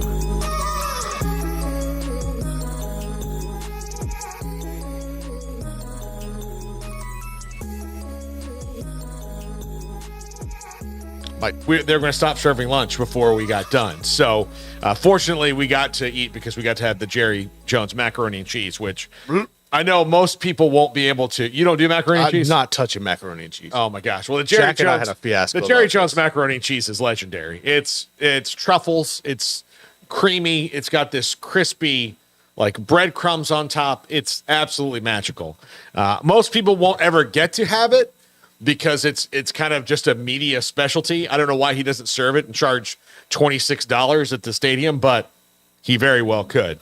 But this is the top 5 things Oklahoma State must do to win the Big 12. We were going to stop these, remember? And then Smokey kind of called me out. I skipped over Baylor and to Oklahoma State because of the nature of you and I being right here right now. Right. I wanted to have the two of them here for the Baylor one. So we'll do Baylor on Monday, but Oklahoma State today, and I will not be called out. Although these are going to get harder and harder to do as you get deeper down the line. Yeah. You know, what does Houston have to do to win the Big 12? I mean, sacrifice a virgin in a volcano? I don't know. It's up there. Like, I mean, it's a possibility. I mean, they've got depth issues that I just can't fix by a top 5. But top 5 things Oklahoma State must do to win the Big 12. Number 5. Sneak up on people early. Right now, you're laying in the weeds. Eventually, they won't be laying in the weeds, and people will take them seriously. But early on in that schedule, Garrett, they've got to be able to play that to their advantage and sneak up early on people so that people are not ready for what they've got going. And then by the middle of the season, if they're rolling along, people go, oh, well, there's Gundy again doing his thing, laying in the weeds, didn't care about, transfer portal and all this stuff. I mean, well, he used it, but didn't make a big fuss, didn't complain about losing his quarterback. When he got Alan Bowman, and it's working out for them, but they're going to have to sneak up on some folks. No, I mean, I think that's a really valid point, honestly. And honestly, for Bowman coming over, I think not having the film on him, just kind of letting him catch people by surprise, because, I mean, he's been out of the league, for 2 years at Michigan now. So, I mean, he only put so much on tape. But also with all the people you lost in the transfer portal, I think people don't know schematically how to adjust or prepare for you. So yeah, you're right. And take advantage of it early on, because later on in the season, I mean, you don't know how it's going to fall. Yep. Number 4, find new playmakers. Look, they've lost wide receivers, they've lost running backs. I could go on and on and on, but like in the stretch of time, one of their top 2 running backs is gone. He's at Baylor now. Yep. Dominic Richardson. Then you've got John Paul Richardson is at TCU now. Like, you've got all of these things, and we'll hold off on the quarterback until another number here. But bottom line is you have to replace some playmakers on offense. Never really been a problem for Gundy, though. No. At that. So I don't think that's going to be a huge deal, but they did lose a lot. No, they did, but I also think it helps when you have a guy like Brendan Presley coming back. Like, he's going to, but the catch-22 is everybody's going to guard it, right? He's probably going to get double-teamed on every play, but also like Ollie Gordon, I think what he can bring from the running back position will help them out as well. And not just from like running the ball. I think he does well as catching out of the backfield, but it's going to be interesting to see how they focus that and put everything together. But at least having them there to kind of like stem the tide will help. But yeah, they lost so much last year, man. Absolutely. Number 3, adjust to the new DC quickly. Brian Nardo is the new defensive coordinator. And unless you were a strict follower of Gannon University in Erie, Pennsylvania, you have probably not heard of Brian Nardo. But he was an excellent defensive coordinator at the Division II level. And I don't know why more coaches don't do this and more schools don't do this with elite coaches from that level. Kalen DeBoer was Fresno State hired him. He had to do that thing. Chris Kleiman told us the other day that he skipped that step going from FCS to the Power 5. But look, if you've got a really good Division II FCS coordinator, ball's ball. Like, if you have a good scheme and it's not like something crazy that you might actually like. Sometimes those numbers can be deceiving at the Division II level because you might have like a linebacker who just no one can block. And, right. Like when Jared first was at Albany, the numbers are probably inflated because here's a guy who's going to be a top 5 pick in the draft that, He's men and likes boys. So so that's going to throw your numbers off. But if you've got evenly matched players across the board and your scheme is what's doing it, then I think you should. But that's going to be something they have to adjust to, and they have to adjust to it. And Brian Nardo is going to have to adjust to the speed he's got coming at him.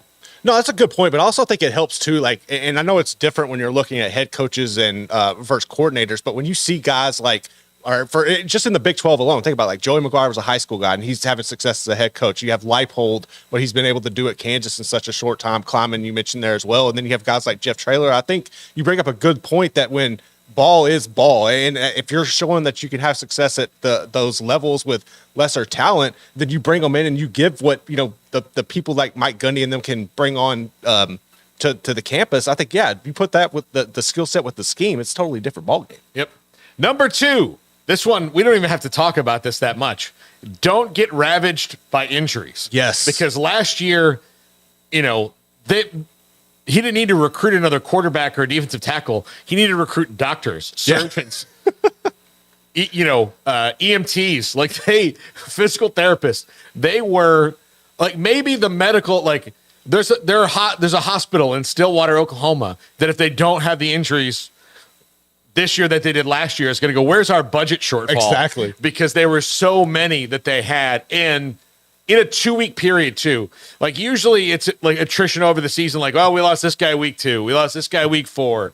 We lost 3 guys in week 5. Between weeks 6 and 8, they lost 30 players that just couldn't play for longer stretches during the season. I wonder how, I know this sounds weird, but do you think, how much of that is like strength and conditioning, just not being prepared? Like, does that just seem like an odd ration? But that's never been a problem for them. Oklahoma State's been generally consistent. I just think it's like such a weird outlier. Yeah. That you just had this happen. And, the crazy thing too is like, it was stars. Like I know but it was just like, you lost all your stars and then the role players stepping up were just getting decimated as well. He mentioned, I think in the Kansas State game on the kickoff team, they had, of the 11 guys who were going to run out there, 9 of them had never actually run down a kickoff in a game before. That's ridiculous. They'd only done it in practice. So they cannot have that. And number 1, the most important thing they have to do is replace Spencer Sanders.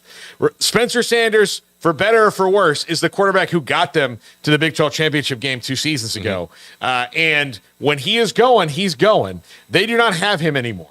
They're going to have to deal with Alan Bowman and then a lot of inexperience behind Alan Bowman. And it's not like Alan Bowman's been taking a ton of snaps at Michigan the last couple of years. He has experience, but it's not particularly recent that he has. So they're going to have to replace Spencer Sanders. It's going to be tough, and that's the biggest thing I think that will keep them from, jumping out of those weeds. Like, they may shock some people, and they may be better than we all expect, but I do think that not having Spencer Sanders, an recently experienced quarterback running that offense, is going to be a problem. No, it really is too, and it's almost like Gundy's going to have to I wouldn't say reinvent the wheel as far as offense, but he's going to have to go back to like when you had the guys because the quarterback has changed, right? Like the position there has changed with what they've done with Mason Rudolph and them, that they were just pocket present guys, and that's kind of what you got with Alan Bowman. So I think if he can not turn the ball over the way Spencer Sanders struggled to, that could help. But at the same time, you don't have the ability of his legs to carry you the way Spencer Sanders did. So it's kind of like going back to what you used to do in a sense for Mike Gundy. Yeah, absolutely. All right, that's going to do it for us. Thanks for watching. Thanks for listening. I hope you've downloaded the new app from the Sikkim 365 app. You can get it right now on iOS only. Hopefully Google Play will be coming eventually, but right now iOS only for the 365 Sports app. Thanks to everybody who was a part of the show today. Too many to list because we had so much stuff from Big 12 Media Days. Thanks for watching, everybody. Have a great weekend. We're all back together on Monday.